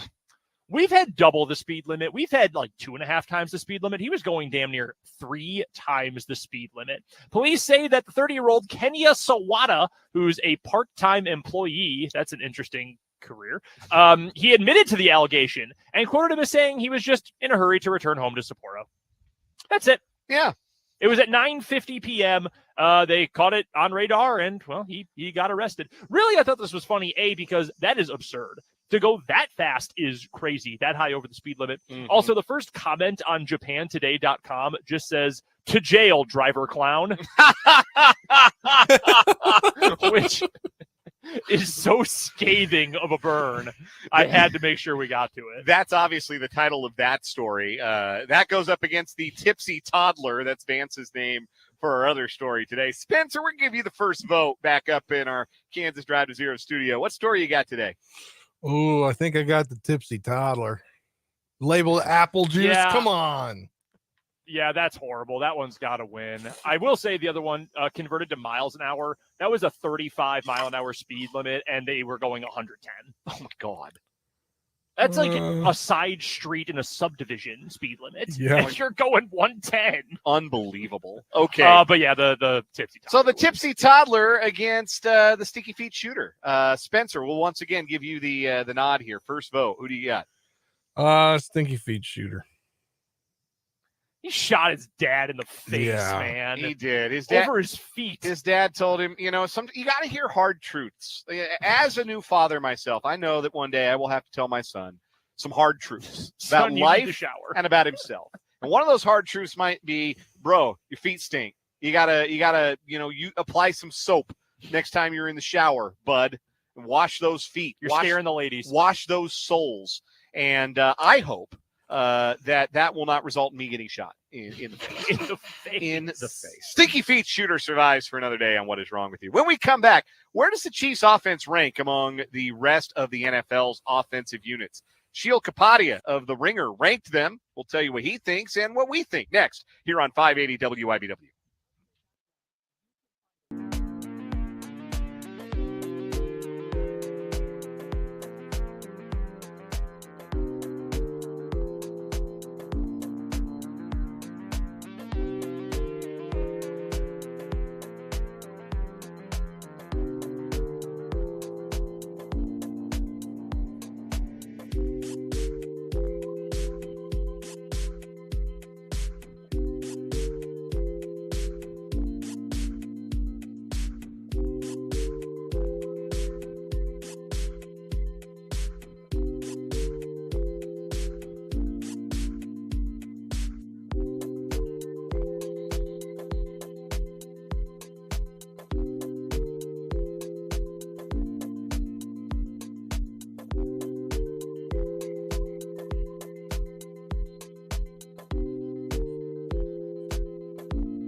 It's 4:43 on 580 Sports Talk, and we are live at Firekeeper Golf Course today. A lot of people getting out and playing, although it does tend to slow to a trickle this time of the afternoon. But, hey, look, you're getting off of work right now. Come up, play 9.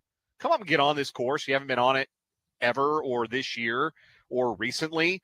It is in such great shape. It is making me so jealous. I did not bring my golf clubs up here. I don't know what I was thinking. I really wish I had. I'd let you do the final hour and just go get a quick 9 in. It is in great shape today. Want to also let you know that there's a great event here coming up next Wednesday, August 28th. It is the fundraiser tournament for the Boys and Girls Club of the Prairie Band Potawatomi Nation. Good cause, great people, great golf course. The fundraiser tournament for the Boys and Girls Club of the Prairie Band Potawatomi Nation is next Wednesday, August 28th, right here at Firekeeper Golf Course.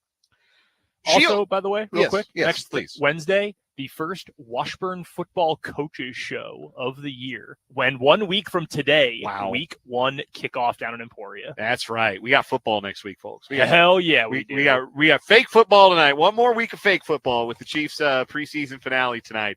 And then it gets extremely real. It feels like we Washburn's opener Thursday. 0 to 100 with this every year. It's like, oh, we got week 0. We got a few games. We got the Dublin game. And then boom, we get college football full swing. And then a couple weeks later, it's like NFL. We get an amazing Thursday night opener that we get to talk about.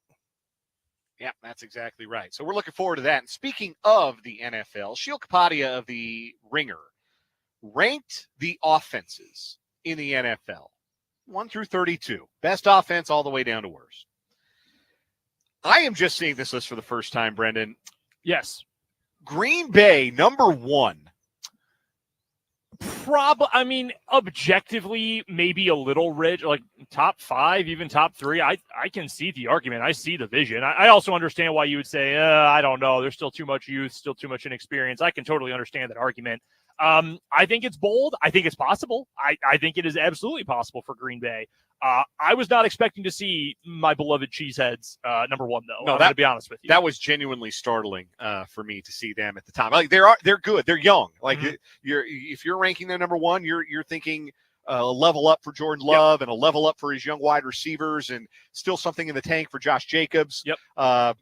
That was surprising though to see them at number 1. Houston, number 2. Really banking on the young. It's NFC Houston and AFC Green Bay are the Texans and Packers. They're so similar in so many ways. Texans are a little bit older, although their quarterback's a little bit younger. But he's banking really on those two, Stroud and Love, and Bobby Slowick, offensive play caller for Houston, and Matt LaFleur calling the plays in Green Bay, really are as good as we saw back half of last season. And if they are, he might be right. Numbers 3 and 4 are the 2 teams I would have numbers 1 and 2, and that's San Francisco and Detroit. And I understand that there's some questions totally in San Francisco. Brandon Ayuk going to be on the team. Trent Williams going to show up. Christian McCaffrey going to be healthy. I think more likely than not, the answer to all those questions is going to be yes. And if it is, we know what that offense is. Fully equipped, and I think you still kind of have to assume that's going to be the case. They should be number 1. They deserve it. They've earned it. They've got all those pieces. They've got the play caller. Objectively, they should be number 1. And I get it for Detroit, too. I think they really got to figure out if Jameson Williams is going to be a guy or not. Because if he's even pretty good, your top 3 of Jameson Williams, Amon-Ra St. Brown, and Sam Laporta, that's a hell of a top 3. Plus, Gibbs and Montgomery in the backfield, a really good backfield, best offensive line in the league. I could see an argument for them as number 1, honestly, if you are more bullish on Jared Goff. Miami, number 5. Sure. I understand that with all the speed and the weapons that they have. Cincinnati, number 6, with Kapadia writing that he believes this could be the best offensive line that Joe Burrow's had in his career. Sure. The Chiefs at number 7. And this is what Kapadia, in part, has to say. A lot of teams would do cartwheels if they ranked 8th in offensive efficiency, but for the Chiefs, it was easily their worst mark under Patrick Mahomes. Why the slight drop-off? It had nothing to do with Mahomes. He's the same guy he's always been. It had everything to do with his unreliable supporting cast. Where does that leave us for 2024? Chiefs made the 2 additions at wide receiver, Marquise Brown and Xavier Worthy. They still have Travis Kelce. They still have Rashee Rice. When I add it all up, I see a group that should perform better than last season's, even if there still are a lot of questions around Mahomes, and not around Patrick Mahomes himself, like around the players that are around Patrick Mahomes. The Chiefs at number 7 in this ranking of offenses. To me, that's too low. Given what we've seen, even in short bursts in the preseason, with what the speed of Worthy and Brown can unlock underneath, given what we know about this offensive line and given what we know about Patrick Mahomes, I just don't think, even though the numbers might say differently at the end of the year, like they did last year when the Chiefs finished 8th in offensive efficiency, any offense with that guy at quarterback is not outside the top 5. You cannot rank an offense with that quarterback outside the top 5. Exactly. You can't do it. No, I would put them 5th. I'd have them ahead of Cincinnati, and I like this Cincinnati team, specifically on offense, quite a bit. And Miami's really good, but I think the thing you have to consider if you're saying teams for 2024, not September and October of 2024, but all 4.5 months of the season. Who's got the staying power? Who do you think is going to be the best of the best week 1 through week 18, all weeks included? And I'm going to take Kansas City over Miami because Miami has not proven yet that they've got staying power for a full 17 games, a full 18 weeks. Everything has to be perfect for Miami. Everything has to be like the right set of circumstances, the right weather, the right game state. If it's not absolutely right, there's no plan B. Yep. Agreed. So I can see an argument, and I have no problem with the teams that ended up in the top 4 in whatever order you want to put them. Maybe just reverse the whole thing. You go Detroit, San Francisco, Houston, Green Bay. Totally fine with all that. The Chiefs should be in the top 5. I know, Kapadia ends this saying, well, I add it all up, I see a group that should perform better than last season's, even if there are still a lot of questions around Mahomes. Dan, I don't really think there are, though. Like, this offensive line is going to be, and Spencer, I want your take on this, too, because the line, at worst, even if Suamataia is just okay and shaky as a rookie, that should still be a top 10 offensive line in the NFL. You have the best player in the league and best quarterback in the league in Mahomes, the best tight end in the league, even if he's older in Kelsey. And your wide receiver room, man, if they are average relative to the rest of the NFL, this team is going to take a gigantic step forward. And frankly, I think this room can be better than average. Yeah. And my point was going to be, I think I'd even put them in front of the Lions, who they have at 4. I think that what you have coming back, especially in that wide receiver room, totally different. Like your top 3 pass catchers, one guy's going to be the same. And then, what do you need? I mean, besides the first couple weeks when Hollywood's out, what are you really going to need from the season from Sky Moore, Justin Watson, Nicole Hardman? You're not going to need as much as you needed last year when they couldn't do it. They are probably going to slot well into their roles better this year. You have Jared Wiley to be a guy that could take the pressure off of Travis Kelce. And we talked about it with Mitch Holthus, the voice of the Chiefs. They're going to go 3, could even, if they keep Irv Smith, even 4 tight end sets at points in the season. And, Noah Gray's not an amazing player, but he's a solid player. And you're going to have some solid running back depth behind Pacheco. Even if they keep Edwards-Helaire, they're probably going to keep Carson Steele. So that's going to be decent. You're going to be able to use him in multiple ways. This offense from last year to this year is 100% more dynamic than it was last year. Real quick, the rest of the top 5, by the way, Philadelphia at 8, Buffalo at 9, Baltimore at 10. At first blush, that felt too low for Baltimore, but man, they have got some real issues on the offensive line that I don't think they've adequately addressed. I'm worried about it, man. Lamar himself negates some of your offensive line problems. Derrick Henry negates some offensive line problems, but not all of them. No. You know how I know that? Literally last season in Tennessee when they had the worst line in the NFL. So I'm worried about them up front. Yeah, I've got some concerns there too. And Buffalo's skill position talent, I don't think, again, is up to the standard that Josh Allen set. So I have questions about them too. Real quick, Spencer, I'll start with you. Give me your top 5. Give me 1, 2, 3, 4, 5 best offenses in the league. How would you rank? I would rank it. Give me the Texans, 49ers. I'd go Chiefs, Bengals. And then Dolphins, and then Lions. Sorry, that was way more than 5, right. But yeah. All right. At first it was 4, then it was 6, but that's fine. We'll even it out. Give me San Francisco 1. I'll be the homer. I'll go Green Bay 2, Lions 3. I just like LaFleur more than Ben Johnson, although Ben Johnson's great. 4, I'm going to put the Chiefs at 4, and I'll put the Texans at 5. I go Niners, Lions, Chiefs, Texans, and 5. I'll go with the Packers 5. I do. I'm in on that wide receiver room and Jordan Love. Real quick note, just saw this from Adam Teicher, who covers the Kansas City Chiefs. Players you are unlikely to see play for the Chiefs tonight. That would mean a good sign. If you're not playing, that means you've made the team. Like Patrick Mahomes. Carson Wentz, you won't see him either. Get ready to learn Chris Oladokun and Ian Book, folks. Isaiah Pacheco's not going to play. Here's the list of the receivers that are not playing tonight. Rashee Rice. Yep. Xavier Worthy. Yep. Hollywood Brown. Obviously, he's hurt. Justin Watson. Of course. Sky Moore. Buddy, he's on the team. He is definitely on the team. Look, we have heard positive things. We have seen him make some better plays on special teams. We have heard that he has looked better in camp. I am not expecting a lot, but They trust him. They trust that he is worth it. We got to take a break. We'll come back with some more Big 12 win total over-unders to wrap up this hour of 580 Sports Talk.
I On 580 I don't Sports know Talk. why that was in there.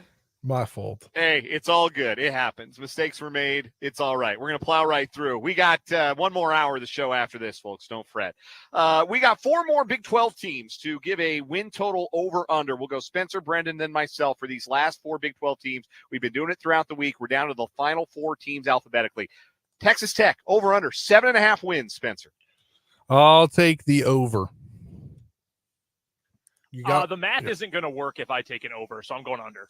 Yeah, I kind of think 7's about their ceiling. Yeah. I like Joey McGuire's got them going in the right direction, but I think that's about their ceiling. All right. Utah, 9.5. Over, under, 9.5 wins for the Utes, Spence. I'll take it the over there. I mean, I think they're going to contend for a conference championship, but not make it to the title game. I'm going to go over too. I think this team is really good. They're also really old. And yeah, that helps. Yeah, being a veteran team is a big help. I do. I think they get to double digits. Over under for UCF, 7.5 wins, Spencer.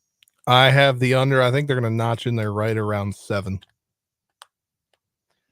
I'm thinking over. I think that's a really dynamic backfield. Penny Boone, RJ Harvey, KJ Jefferson. Malzahn's got to lean into it, but when he has mobile quarterback, I said this to you maybe a week or so ago, Dan, he's just huge Nick Marshall, and Gus Malzahn went to a national title game with Nick Marshall. I think it's an 8-win team. I'm high on UCF. I'll take the over there. Finally, West Virginia, over under 6.5 wins, Spencer. I got the over. I don't know what it is about this West Virginia team this year, but I think they're going to be better than much people anticipated.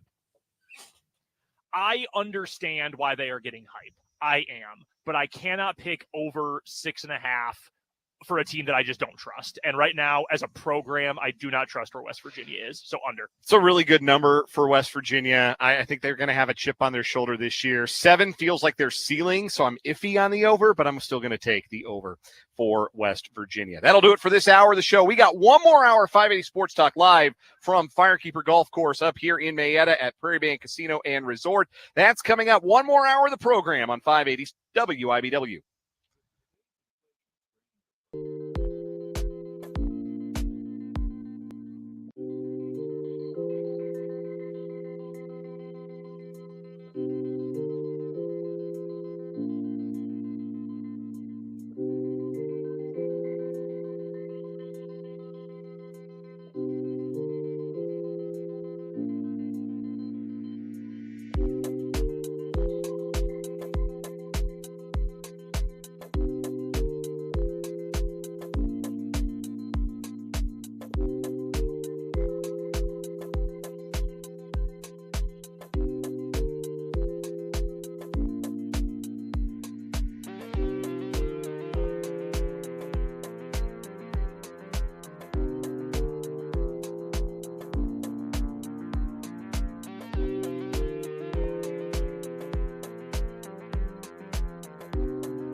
Let's get it. 580 Sports Talk, final hour of this Thursday afternoon edition. Thanks for being with us, spending part of your afternoon hanging out with us here on 580 WIBW, FM 104.9, online at 580WIBW.com, and in video, in living color, on our YouTube channel, 580 Sports Talk. Subscribe to the YouTube today. If you haven't previously subscribed, we're going to be dropping more video and short content moving forward. Do the Immaculate Grid with your boy. Remember some guys with yours truly. Check out Brendan's work in the YouTube Shorts department as well. We got some cool new stuff coming on the YouTube channel. This is not an apples to apples comparison by any, not even like green to red apples. This is like apples to meatloaf. But for some reason, your explanation there made me think of the Gemstone family in the Righteous Gemstones. I feel like Kelvin. Like you're out here like working on the worship, working on the ministry, and I've got the God Squad going. And if you have never seen the show, you might not know what I'm referencing. Get HBO Max and watch it because it's perfect. It's absolutely incredible. Righteous Gemstones is one of the 3 funniest things I've ever seen on television. No, that's correct. That's absolutely true. I'm so excited for it to come back next year. Yes. But yeah, that's how I feel. Like, oh well, he's got the shorts. Like that's Kelvin doing the youth stuff with his pal Keith. Who is my Keith? Keith is probably might be my favorite, like, side TV character of all time. Protect Keith at all costs. He is Please protect outrageously Keith. funny. Protect Keith at all costs. We got another Righteous Gemstone fan on the live chat. Paul also enjoys the show. Oh, I love that, Paul. Yes, it is so outrageously good. I don't know what the actor's name is. I saw him in a Hanes commercial the other day. And I thought, what? The guy who plays Keith? Yeah. Huh. Yeah, I don't know his name. Yeah, I have no idea. He's Keith. I also thought for a long, long time that what is his wife's name? What is Danny McBride's wife's name in the show? Oh, no, I cannot remember off the top of my head. Judy now. Gemstone. No, that's his sister. Oh, that's right. What's his wife's Who's also name? a great character. Amber. Her name's Amber. Amber, thank you. I am not kidding. For 3 seasons, I thought that was Elizabeth Banks with a wig. It's not. That is not Elizabeth Banks.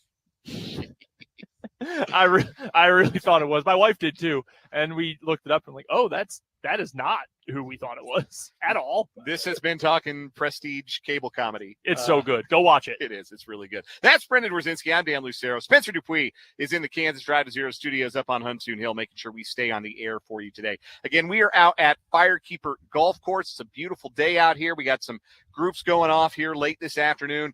Could not ask for a better day to play golf. Like, you really couldn't. Hopefully it's a helping breeze that's out here. My drive needs all the help it can get from a breeze to just stay in play. I lose so many balls when I play on this golf course. It's a toughie, but it's a beautiful course. It's a great course. I don't think there's a finer one in Northeast Kansas if you haven't played it yet. And you should come up and make a tee time and make time to get across the street to Prairie Band Casino and Resort. Go check out the sports book. Prairie Band Sportsbook. Our friends over there are happy to take your bets. Week 0 college football coming up, NFL futures, college football futures, lots of great stuff over at Prairie Band Casino and Resort as well. Spencer's got a T-shirt. Spencer's repping.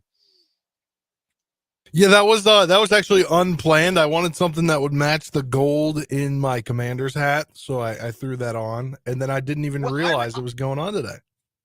I respect you trying to coordinate. I respect the effort there to coordinate. I always try to do that myself. I know Mark, in particular, in the YouTube comments, always notices when I've got a matching shirt and hat. I'm the only one who's just will throw on whatever. Whatever. I don't know. And for the record, you are correct in the YouTube comments. Baby Billy is not only the best character on Righteous Gemstones. Baby Billy, Uncle Baby Billy Freeman, Uncle Baby Billy is a top 5 television character of all time. He's so funny, man. When they brought out the theme song to Bible Bonkers in the most recent season, that was one of my 20 most listened to songs on Spotify last year. I'm not even kidding. It really was. It's Bible Bonkers. Baby Billy's Bible Bonkers. Walton Goggins should get like a career achievement Emmy award. Yes, for correct. Every great character he's ever played on television. He's so Boyd Crowder on Justified, which is one of my favorite shows ever. He's Uncle Baby Billy Freeman. Walton Goggins is perfect. He's phenomenal. He is good. He was in Vice Principals with Danny McBride. Yeah. Like, he is good in everything. Yeah, he really is. Uncle Baby Billy. He is the best. Still to come in this final hour of 580 Sports Talk, we'll get the voice of the Chiefs, Mitch Holthus's pregame checklist for Game 3 of the preseason. Again, that's coming up tonight, the preseason finale for the Chiefs as they take on the Chicago Bears at Arrowhead Stadium. Kickoff is set for 7:20. We'll hand it off to the Chiefs Radio Network for pregame coverage starting right at the top of the 6 o'clock hour. We will hear from Mitch later on this hour as well. But let's go ahead and get into some 580 Sports Talk headlines. I can't get out of my head, man. I've got the whole Bible Bonkers theme song in my head now. I can't get it out. There are two things that I can only hear in the voices of the character that says them. Number one, did you ever watch that show Big Mouth? I watched the first season of it, yeah. Yeah. The hormone monstrous, voiced by Maya Rudolph. Oh, yeah. When she says, what does she say? Golf bows. Golf bows. I can only hear it in Maya Rudolph's voice as Connie, the hormone monstrous from Big Mouth. And Bible Bonkers. Baby Billy's Bible Bonkers. Baby Billy's Bible Bonkers. Damn you, Gemstones. What a perfect TV show. Oh, my God, I love that show. Let's get to some 580 Sports Talk headlines. Otherwise, I could talk about it all day. I really could. We could just do 580 Righteous Gemstones talk the rest of the hour. Let's get to some headlines. Lots of Major League Baseball news and notes today. I'm going to start there. First, last night, the great Joey Votto called it a career. The 17-year veteran who played his entire career with the Cincinnati Reds and was attempting to make the bigs with the Toronto Blue Jays this season, decided instead of a ceremonial call-up with the only major league team from his home nation of Canada that he would call it a career after 2,056 career games, 2,135 career hits, 356 career home runs, an MVP award in 2010, a Gold Glove in 2011, 6 All-Star Game appearances, and 7 times the league leader in on-base percentage. Joey Votto, one of the very best at not making outs that you have ever seen, retires. We will see him in 5 years in Cooperstown. He is a no-doubt first ballot Hall of Famer for me. Yeah, I agree. And it also helps that he is one of the more widely beloved players, not just in Cincinnati either. Nobody doesn't love Joey Votto. Very affable guy, was always great with fans, always great with kids. Not just in Cincinnati, like you said, but all over Major League Baseball, too. I never liked Joey Votto because he was a Red and he used to just wail on the Cubs, like many, many, many players have throughout history. But, I mean, I think he's honestly very underrated because he didn't win a lot, because Cincinnati hasn't won a lot in 30-plus years at this point. And he just always was on base, and he was always a good to great hitter throughout his career. Even when he was tapering off, the numbers really fell off, he was still getting on base at a decent clip. Like you said, what was it, 7 times he led the majors in on-base percentage, or at least the National League. Just a stellar player, 64.5 wins above replacement for his career. Yeah, he'll be in Cooperstown, no question. Did you see what he tweeted yesterday? I did not. He said, driving to the stadium right now, my Uber driver asked, "Are you a player?" I responded, "No." Yeah, that is his kind of humor. Yeah, he almost could have announced his retirement that way. He did so with an Instagram post yesterday evening, but that he could have just tweeted that and it would have been like, "Oh, Joey Votto's not playing anymore," and that would have been a perfectly understated and also kind of very online way for Joey Votto to have announced. He also got ejected from his last career game, and it didn't even. I watched the video back. And it didn't even look like he got ejected. Like when most people get ejected, they're like very animated and like being pushed off the field. He kind of was just like, I know, I was arguing the strike zone, blah, blah, blah. And he just walked away and went down into the clubhouse. Very nonchalant. Maybe would have been different if he'd known it was going to be his last game. He only played in 1 spring training game this year because he's been dealing with injuries as he got late in his career. So only got into 1 spring training game. He only saw 1 pitch. He hit a home run. That's pretty good. That's pretty cool. That was the last action on a major league field, so to speak, for Joey Votto. Yeah. A fine career. Other Major League Baseball news and notes from today. The Seattle Mariners have fired manager Scott Service as the season has quickly gone down the tubes for the Mariners. They are now at 500, 64-64, 5 games back of Houston in the West, 7.5 games now out of a playoff spot in the American League. The problem is a very simple one for this team. They can't hit. They can't hit even a little bit. And despite great pitching, they have not been able to generate enough runs to survive. So Scott Service is out after 8.5 seasons as the Mariners manager and a winning record in that tenure. 680 wins, 642 losses, guided the Mariners to the 2022 postseason. This is not a franchise that makes the postseason very often. No, I hadn't been there since 2001. Yeah, he got them there in 2022. That was the second of back-to-back 90-win seasons. The Mariners will turn from one former catcher to another former catcher as Dan Wilson, who spent the majority of his career, if not all of it, with the Seattle Mariners. He was the catcher on some of those teams in the late 90s, early 2000s with Ken Griffey Jr. and then Ichiro and Randy Johnson, all that. Dan Wilson is the interim manager of the Seattle Mariners the rest of the way. And one other Major League Baseball note.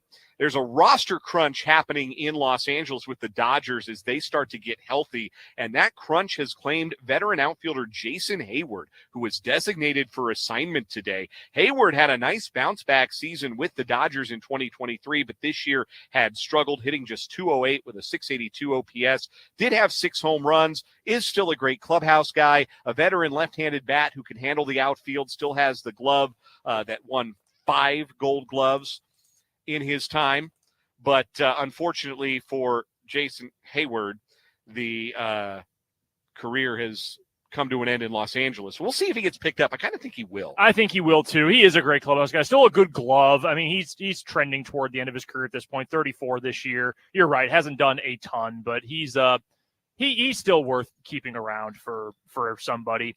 Next headline for me here on our 580 Sports Talk headlines for today. Some news from the NFL. We've got a couple of different pieces of news here. Spencer, I would love to get a reaction from you. The Washington Commanders have traded former first-round pick Jahan Dotson, wide receiver, plus a 5th-round pick to the Philadelphia Eagles in exchange for a 2025 third-round pick and a pair of 7ths as well. Things never quite clicked for Jahan Dotson, 500-plus yards in each of his first 2 years, but never really took off as a real standout number 2 like they were hoping for next to Terry McLaurin. What is your take on your Commanders giving up on a first-round pick after just 2 seasons? Well, a couple things. I don't like that it was traded in division because sure, it's 2 times you have to be worried about him scoring touchdowns against you. And you know, he may get a few more targets there because you got 2 guys in front of him that are going to take a bulk of defenders with them because of how good they are. All I have to say is the Ron Rivera and Marty Party era was a joke in drafting players. There is really, in the 4 years they were there is really 0 players that were drafted in the first round that are first-round caliber players. Chase Young, traded to San Fran last season, now on the Saints, but still hurt. 21, they drafted Jamin Davis. They moved him from outside linebacker to D-end this camp. He's got to see if he can even make the team. Obviously, Jahan Dotson had that good rookie season. They traded him today. Last year, they chose Emmanuel freaking Forbes over Christian Gonzalez, I think. He's trying to get things right this training camp after a horrid year last year, and he was getting killed in those joint practices. So all I have to say is Adam Peters, Dan Quinn really going in on this rebuild thing, and it didn't seem like it was going to work. The offense was going to work with what Dotson wanted to be, and he was kind of on the outside looking in this training camp. I'd call it a win-win. I think. Well, yeah. You're right, Spencer. I mean, my perspective too. Washington's got to cut some of the chaff off, and for Philly, take a flyer. I've got no problem with either side of that. Plus, he's a first-round pick, so you can get him for he doesn't have a huge contract as a first-round pick, but he's got 2 years left on his deal, plus a 5th-year option. So Exactly. 3 years. Other news from the NFL today, the Atlanta Falcons have reached a new contract extension agreement with cornerback A.J. Terrell. 4 years, $81 million, $65.8 million of that is guaranteed. That's the major agent speak here in the reporting from ESPN. That's the most ever guaranteed to a corner on a 4-year contract. So congrats to David Mulugeta. That dude loves to have his name in ESPN reports. It's actually kind of incredible how badly he needs to see his name in the paper. Anyway, AJ Terrell's a good player. I think he has the potential to be very good. In fact, 2 years ago, he was really good, looking like, top 5 kind of cornerback in the NFL. Last year, they had no one. Like Clark Phillips, they drafted out of Utah in late day 2, expecting him to be a slot guy, but they had to move him to the outside because they had nobody better. And it's really hard if you are a defensive back and a cornerback to have absolutely no help. Jesse Bates is a really great player too, but having some help with him in the secondary, Justin Simmons, recent addition at safety as well, that's going to help Terrell get back to form. He's a good player. He is, and I actually heard this comparison on a podcast recently, and I agree with it wholeheartedly. He is so similar to Marlon Humphrey. When they're good, you think, wow, that dude's all pro caliber. And when they're bad, you wonder how they made it out of Pop Warner. Like, how in the world did you get burned that badly? But the good far outweighs the bad. So big contract for him. All right, Spencer, you got a headline for us? Yeah, Iowa coach Kirk Ferentz and assistant coach Bud Mayer will be suspended 1 game for violation related to the recruitment of transfer quarterback Cade McNamara. It was announced today. Iowa said the level 2 violation occurred in late 2022 surrounding improper communication with a player and his family prior to entering the portal. McNamara is not named in the school's news release, but it's clear who it was. So...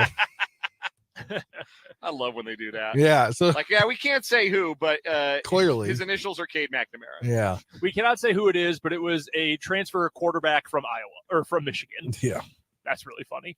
Can you believe he was ahead of JJ McCarthy at one point? No. Like, Cade McNamara is a fine college quarterback and honestly, he's going to be the best Iowa quarterback since Ricky Stanzi. Like, it's been a while since they've had a real good quarterback. That being said, JJ McCarthy was a top 15 pick in the NFL draft. Yes, and Cade McNamara is not going to be that. It is objectively funny that Kirk Ferentz is being suspended for a game. They should come out in a missing man formation to honor him, like Michigan did when Jim Harbaugh was suspended. Yeah. Except it should be on 4th down. It should be they don't send out a punter as tribute. They would get the loudest ovation at a game at Iowa this year. Yes, outside of the waving to the kids. It really would. They love their punting in Iowa. It's like the fans at the UK NFL games. They go absolutely nuts for the punts and the field goals. That's what Iowa games are like. One final headline for me, and I find this to be a little interesting. This is a headline from the National Women's Soccer League, who today announced a new collective bargaining agreement that in part abolishes the draft. Among the gains the players made, the Players Association, are increased freedom of movement with total free agency upon the expiration of contracts, the elimination of the draft, a higher salary cap, a sizable increase in minimum salaries, and expanded parental leave and child care benefits. Now, broadly speaking, soccer is not a sport on the international level that has drafts. Like, there's not a Premier League soccer draft. Mm-hmm. So players essentially are free to choose who they sign with. Yep. And when their contracts are up, they are free to, again, choose whoever it is that they want to sign with. And that's sort of the way that international soccer operates. So part of this is the National Women's Soccer League deciding to operate a little bit more like the other major soccer leagues, women's soccer leagues globally, to try and attract more international talent and have talent move more freely into, and in some cases out of, the league to, if there are bigger opportunities in Europe or elsewhere. But there have long been voices, not particularly prominent ones necessarily, and there hasn't been any meaningful movement in this direction, but there have long been voices who suggest that abolishing entry drafts is maybe necessary for the major sports. And the thought process behind abolishing the draft is, again, You give players the freedom to decide where they want to pursue their careers. You reward organizations for being good at scouting and willing to spend money, and not just reward them for stinking and getting a high draft pick. It's a thought that I think is interesting to consider. I think the idea of the player draft is so entrenched in American sports that it is really hard to see it going away in the NFL or Major League Baseball anytime soon. But it is a really fun thought exercise to think about, okay, well, what if you weren't a wretched organization and you lost your automatic access by virtue of your record to the best amateur talent? What if you had to go and convince that amateur talent, hey, you know what you need to do? You know where you need to commit your future? The Charlotte Hornets or the Chicago White Sox. Not just because this is where we got to draft and we took you, but because we're going to spend the money and make it attractive for you, the amateur, to be in our organization. I think there's a few things that stand out about this. I mean, it's certainly interesting. I agree with you wholeheartedly about that. One, you're right. The draft and the idea of the draft is so deeply a part of the NFL. And now the NBA has made it a 2-night event. They're trying to copy that. They want it to be a bigger deal. ESPN and Major League Baseball have tried to make the baseball draft a bigger deal. They're getting bigger in the other sports. They're becoming bigger events. They're not being shrunk down. The one thing that makes that easier for international soccer leagues in particular, well, there's a couple things. But one, the academy system. To me, I think this is a harbinger of the growth of soccer academies in the U.S., which there are going to be a lot of thoughts about that, both pro and con. I know that for certain. I've talked to enough people at enough high school sporting events, Dan, and college sporting events who have very strong opinions about things like that and opportunities and access to opportunities. Right. But this, to me, the NWSL is probably the world's best women's soccer domestic league. In the conversation? It's in the conversation. Okay. You'd probably still say the Women's Premier League in okay. England. There are some really good teams in the Spanish leagues and the French leagues, but in terms of depth and how many teams are really seriously invested in it, the NWSL is up there. I think I would assume at some point they're going to try to start the soccer academy thing in the U.S. And I think being a power in the sport globally for women's soccer, not men's soccer, obviously, but for women's soccer, that's helped. The other thing too, though, one sport is not nearly as obsessed with parity as we are with American sports. Soccer. Parity doesn't exist in the Premier League. No, there are only 4 or 5 teams that can actually win a Premier League championship. That's a fact. That's just not something that they are really concerned about, because there's an ecosystem of sometimes there are young, hotshot players that come up with lesser teams in the table, and then they get really good, and those teams get kind of competitive for a while, and then Man City comes in and says, here's a check, and then you sell that player to Man City, and you get the money, and then you just kind of do it all over again. That's the ecosystem of those leagues. American sports are not like that. Everybody always jokes, the NFL's dream is that every single team would go 8-1, that you want everybody to be 500. And there are some other international sports like that too. Aussie rules football in Australia, they have a draft that it's actually a very American sport in that way, and the way the contracts are formatted. So I think it's such a uniquely soccer thing that I agree with you. All this to say, I agree with you. I just have a hard time seeing other teams taking that discussion seriously. We have a comment here, user Gold Glove 1 on the YouTube live chat, and welcome to the chat. We appreciate everybody chiming in the YouTube live chat. Says that if you abolish the draft, the team with the most money can offer guaranteed money to the best players. The draft is a must. And there's the parity thing again, right? Yeah. We want them to, we are fans, speaking as a fan, we are fans of teams, good and bad. Most often you're a fan of the teams that are in your home locale. You, mostly Denver teams. Spencer, all Washington teams. Me, mostly Chicago teams. Some of the odds of them all being good at the same time, if you're not the late 2000s, Boston teams, minuscule, right. Very hard. So as a Bulls fan, I want a chance to win again. I want a chance to win. I know my owner is cheap. The best chance to do that is to have the draft and to be able to go get Cooper Flagg, or in 2 years, AJ Dibansta, or whoever. That is my ticket to being competitive. Whereas again, international soccer leagues, They just don't operate like that. No. They all just sort of understand, like, yeah, we have 4 teams in our league that can contend, and that's it. Yeah, like go. It's just accepted. Yeah, it's the draft is a reward for being lousy. The draft is a reward for being mediocre, and it's a reward for even franchises who don't do even the bare minimum to try and be competitive. It's a reward for the Jerry Reinsdorfs of the world, and not just him, but other owners like that who are happy to have their teams turn a profit, not do much else, and then get the automatic access, primary access to the best amateur talent that the draft offers. But I also don't think it's necessarily as cut and dried as, well, okay, the Yankees have the most money, so the Yankees would just get like the 20 best amateur players. Well, not necessarily, because if You want to you're still play. the 3rd best amateur pitcher Mhm. and the Yankees signed the 2 best, well, maybe there would be another franchise that would be more appealing to you. Maybe you'd like to stay close to home. Maybe you'd like to live in a tropical climate because you've lived your whole life in New England. Does this sound like another discussion we have had for like 4 years at this point, regularly on the show, about college football and basketball and the portal and NIL? It's like the exact same argument. The best argument for the draft is it is fairer to teams. The best argument against it is some teams don't deserve a system that is fair to them.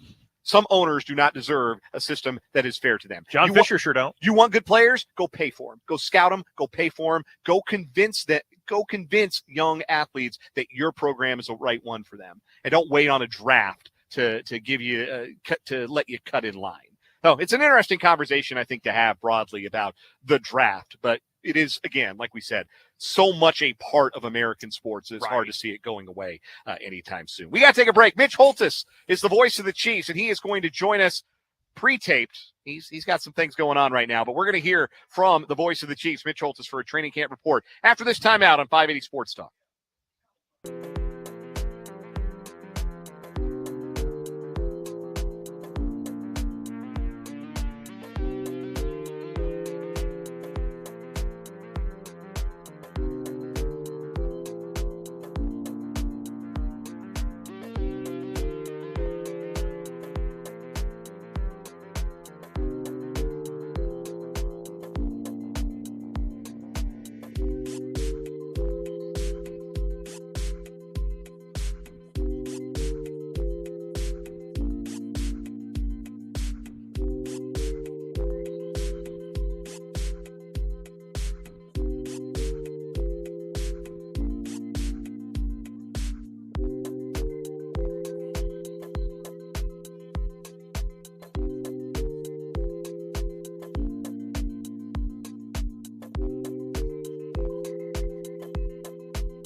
5:37 on 580 Sports Talk, live on location this afternoon from Firekeeper Golf Course in Mayetta, across from Prairie Band Casino and Resort. Just met some listeners and good friends from Washington County that are up here playing the course today. They said they had so much fun playing 18, they're just going to go back around and play till the sun sets. I love it. That's tremendous. That's the kind of day you can have, and it is a perfect day for it out here at Firekeeper Golf Course. It's also always a great day to hear from the voice of the Kansas City Chiefs, Mitch Holthus. His training camp reports are brought to us by Hy-Vee and by Azura Credit Union. Contact Crystal Rippey, Kirsten McCall, or Kristen Ambergy about the credit union advantage in getting your first or next home loan.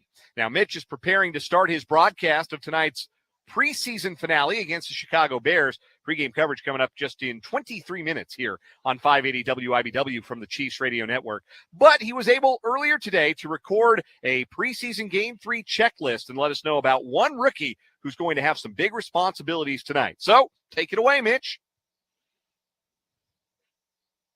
Tonight, the Chiefs close out the preseason portion of their schedule with the game against the Chicago Bears. Most fans ignore the third preseason game, but the Chiefs coaches don't, nor should any red-blooded Chiefs Kingdom member. Here's why. Some things will be determined by tonight's play that will affect this regular season and beyond. One is the offensive line.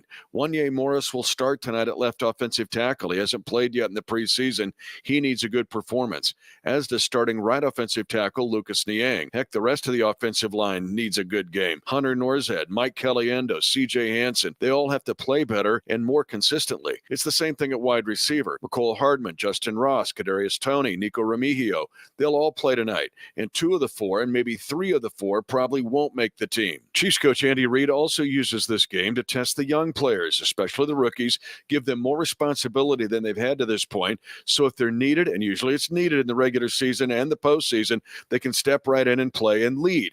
One guy tonight that's center stage in this category, safety Jaden Hicks. One of the steals in the draft for KC in the 4th round out of Washington State. He's a quick learner, but tonight he'll have to be a leader. Oh, man, I'm learning everything, dime, safety, both safeties. And so it's just getting acclimated to all the positions, being able to be trusted on the field. But it's going well so far. I mean, I'm just trying to be ready for whatever they need me for. Special teams most likely, but yeah. Hicks will be on special teams in the regular season. In fact, he's the all-important personal protector on punt team. But tonight, Hicks will get another test, and Andy Reid will find out if Hicks can be a learner and a leader in tonight's NFL version of a laboratory. It's game day, and I'm Mitch Holthus, voice of the Chiefs. Thank you very much, Mitch. Again, that training camp report is brought to us by Hy-Vee and by Azura Credit Union. So that's your preview. I didn't include him in our players with the most to gain or most to lose today, but I do think there's an interesting comment here from our guy Jayhawker, giving a shout out to the former Kansas Jayhawk, Austin Booker. But he had in our YouTube live chat, again, 580 Sports Talk on YouTube. Go subscribe if you haven't. Austin Booker's going to eat Wanye Morris alive. Austin Booker has gotten rave reviews from Bears camp. And I know a lot of Bears fans, and I grew up around that team, even if I'm not a fan. So I follow them quite a bit. And that's a cold hard fact. They really love what they have seen from Booker so far. He's gotten a ton of hype. Montez Sweat even gave him a lot of credit for what he's done in the preseason. And as you know, Spencer, Montez Sweat is a heck of a player. Yeah. And had really quickly became a leader for that team. Wanye Morris, meanwhile, I thought, especially in the first preseason game, was really bad. Like, I have not been impressed by Wanye. He's going to have to play a big role for this team because he is the swing tackle at this point. They are going to need him to show up this season at some point and play well. I think this would do a lot for his confidence and probably for Andy Reid's confidence in this offensive line backup group. If you can go out there and say, hey, can you at least be okay against 2s and a couple of 1s? Can we see a little bit of progress during this offseason? Because if not, I feel a little more worrisome about the backup tackle spot. Yeah, definitely a big game for him. And if for the Jayhawk fans out there, they'll enjoy getting a chance to see Austin Booker tonight. And maybe not a ton of Austin Booker if indeed he might be in line to get some starts, but it's always good to get the rookies some extra reps even in the third preseason game. So I suspect he'll be out there one way or another. Again, we've already been told No Patrick Mahomes, no Isaiah Pacheco, no Rashee Rice or Xavier Worthy, no Travis Kelce or Noah Gray, no Carson Wentz or Clyde Edwards-Helaire, no Justin Watson, no Hollywood Brown, you knew that, no Sky Moore. He's not going to play in this game. We heard that from Adam Teicher earlier, covers the Chiefs for ESPN, friend of the program. Also, when you heard Mitch talking about the wide receivers with something to prove tonight, you know who he didn't mention? Sky Moore. He's in, man. He's locked in. He's on the 53, and if you are in the anti-Sky Moore contention, you're just going to have to come to grips with that. And we will. Yeah, we'll do it. We'll get there eventually. Again, like if Sky Moore had been a 5th-round pick, I don't think we'd Fine. we would not be considering him in the same vein. We'd probably still be looking at maybe it's his 3rd year. Maybe he can make promise 2 years ago. Last year was a bit of a step back. This is a big year for him. At least he's on special teams. Right, because he's a 2nd-round pick. It's perception about where you're drafted. It's Clyde Edwards-Helaire, too. Absolutely. If Clyde Edwards-Helaire had been a middle of the 2nd-round pick, we would think of him much differently than we do if fine. Because he went number 32 overall in the 1st round. Agreed. So that is tonight. Again, 7:20 kick. If you want to watch on TV, it is going to be on MeTV tonight in the Topeka area, not on WIBW television due to the Democratic National Convention. So if you have Cox Cable, that's channel 11. If you have an antenna, it's channel 13.2 or 13-2 to watch the Chiefs tonight. And if you have NFL Network, you just turn on NFL Network. Chiefs game will be on NFL Network for you to watch. And if you just want to listen, we got you covered. Mitch and Danon and Josh on the Chiefs Radio Network. Pregame coverage starting in 17 minutes with the kickoff, again, set for 7:20. We'll take a break here on 580 Sports Talk. When we come back, a wild story from the world of NIL and the increasingly strange world of Colorado Buffaloes football. I cannot wait to tell you about this story and read you a quote that I think is one of the best quotes I have heard this year in sports. That's coming up on 580 Sports Talk.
2:48 on 580 Sports Talk. Dan, Brendan, Spencer, winding things down live at Firekeeper Golf Course this afternoon. Great thanks to everybody out here for having us. It was a beautiful day.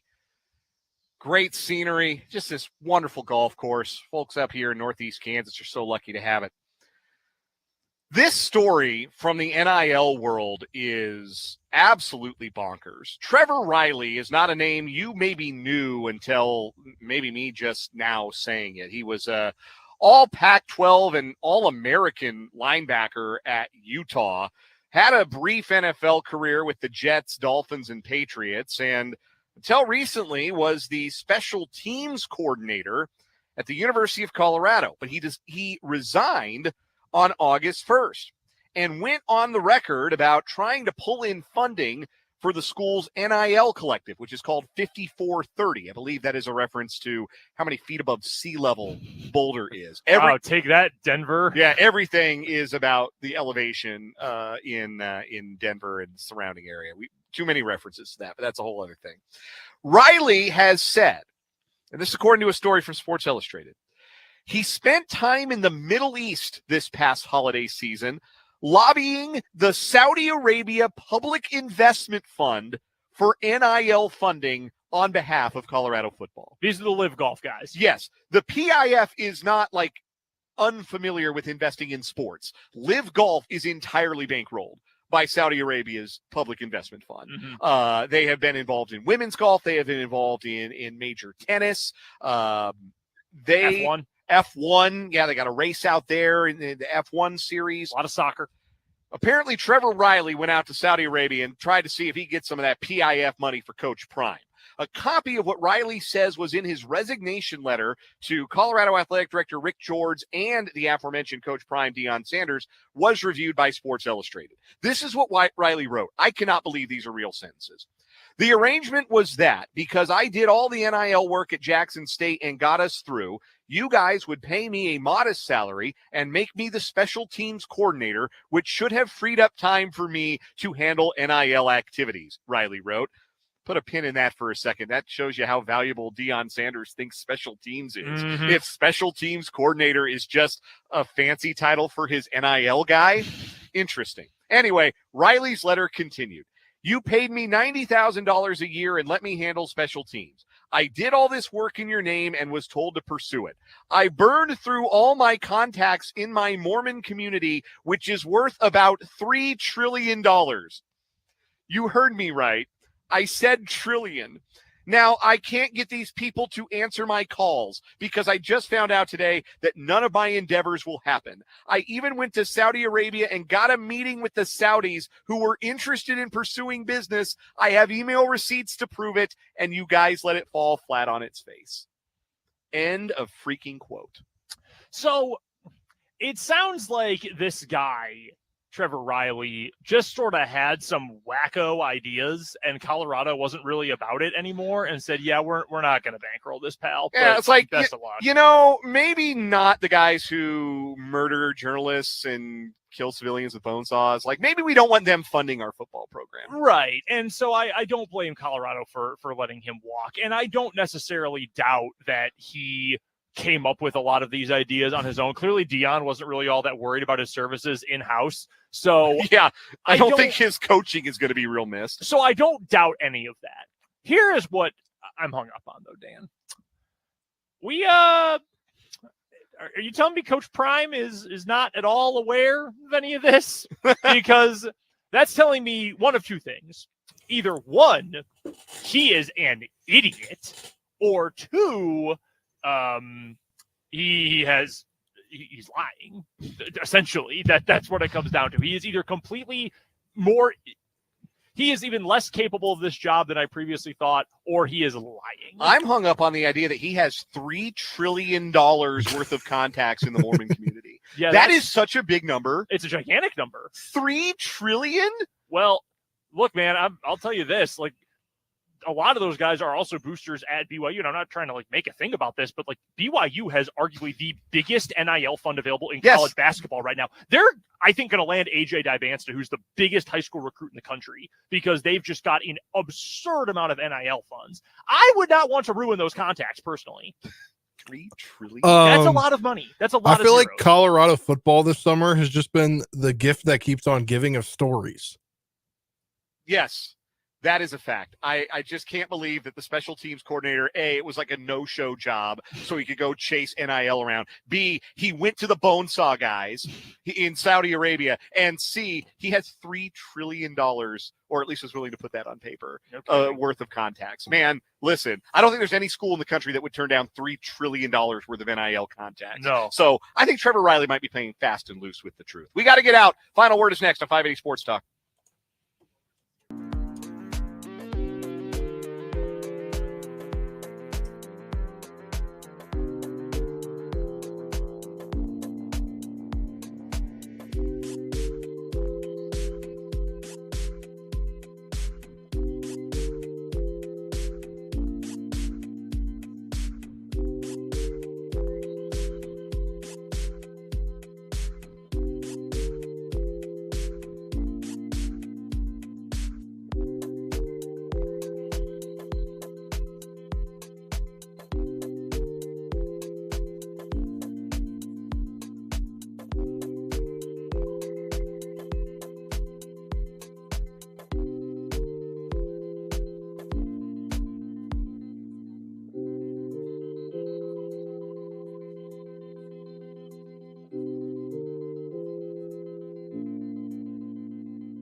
All right, guys, we got less than a minute for a final word today. So instead, give me one player you're most excited to watch in Chiefs Bears tonight. Spencer. My guy, Tyson Bagent.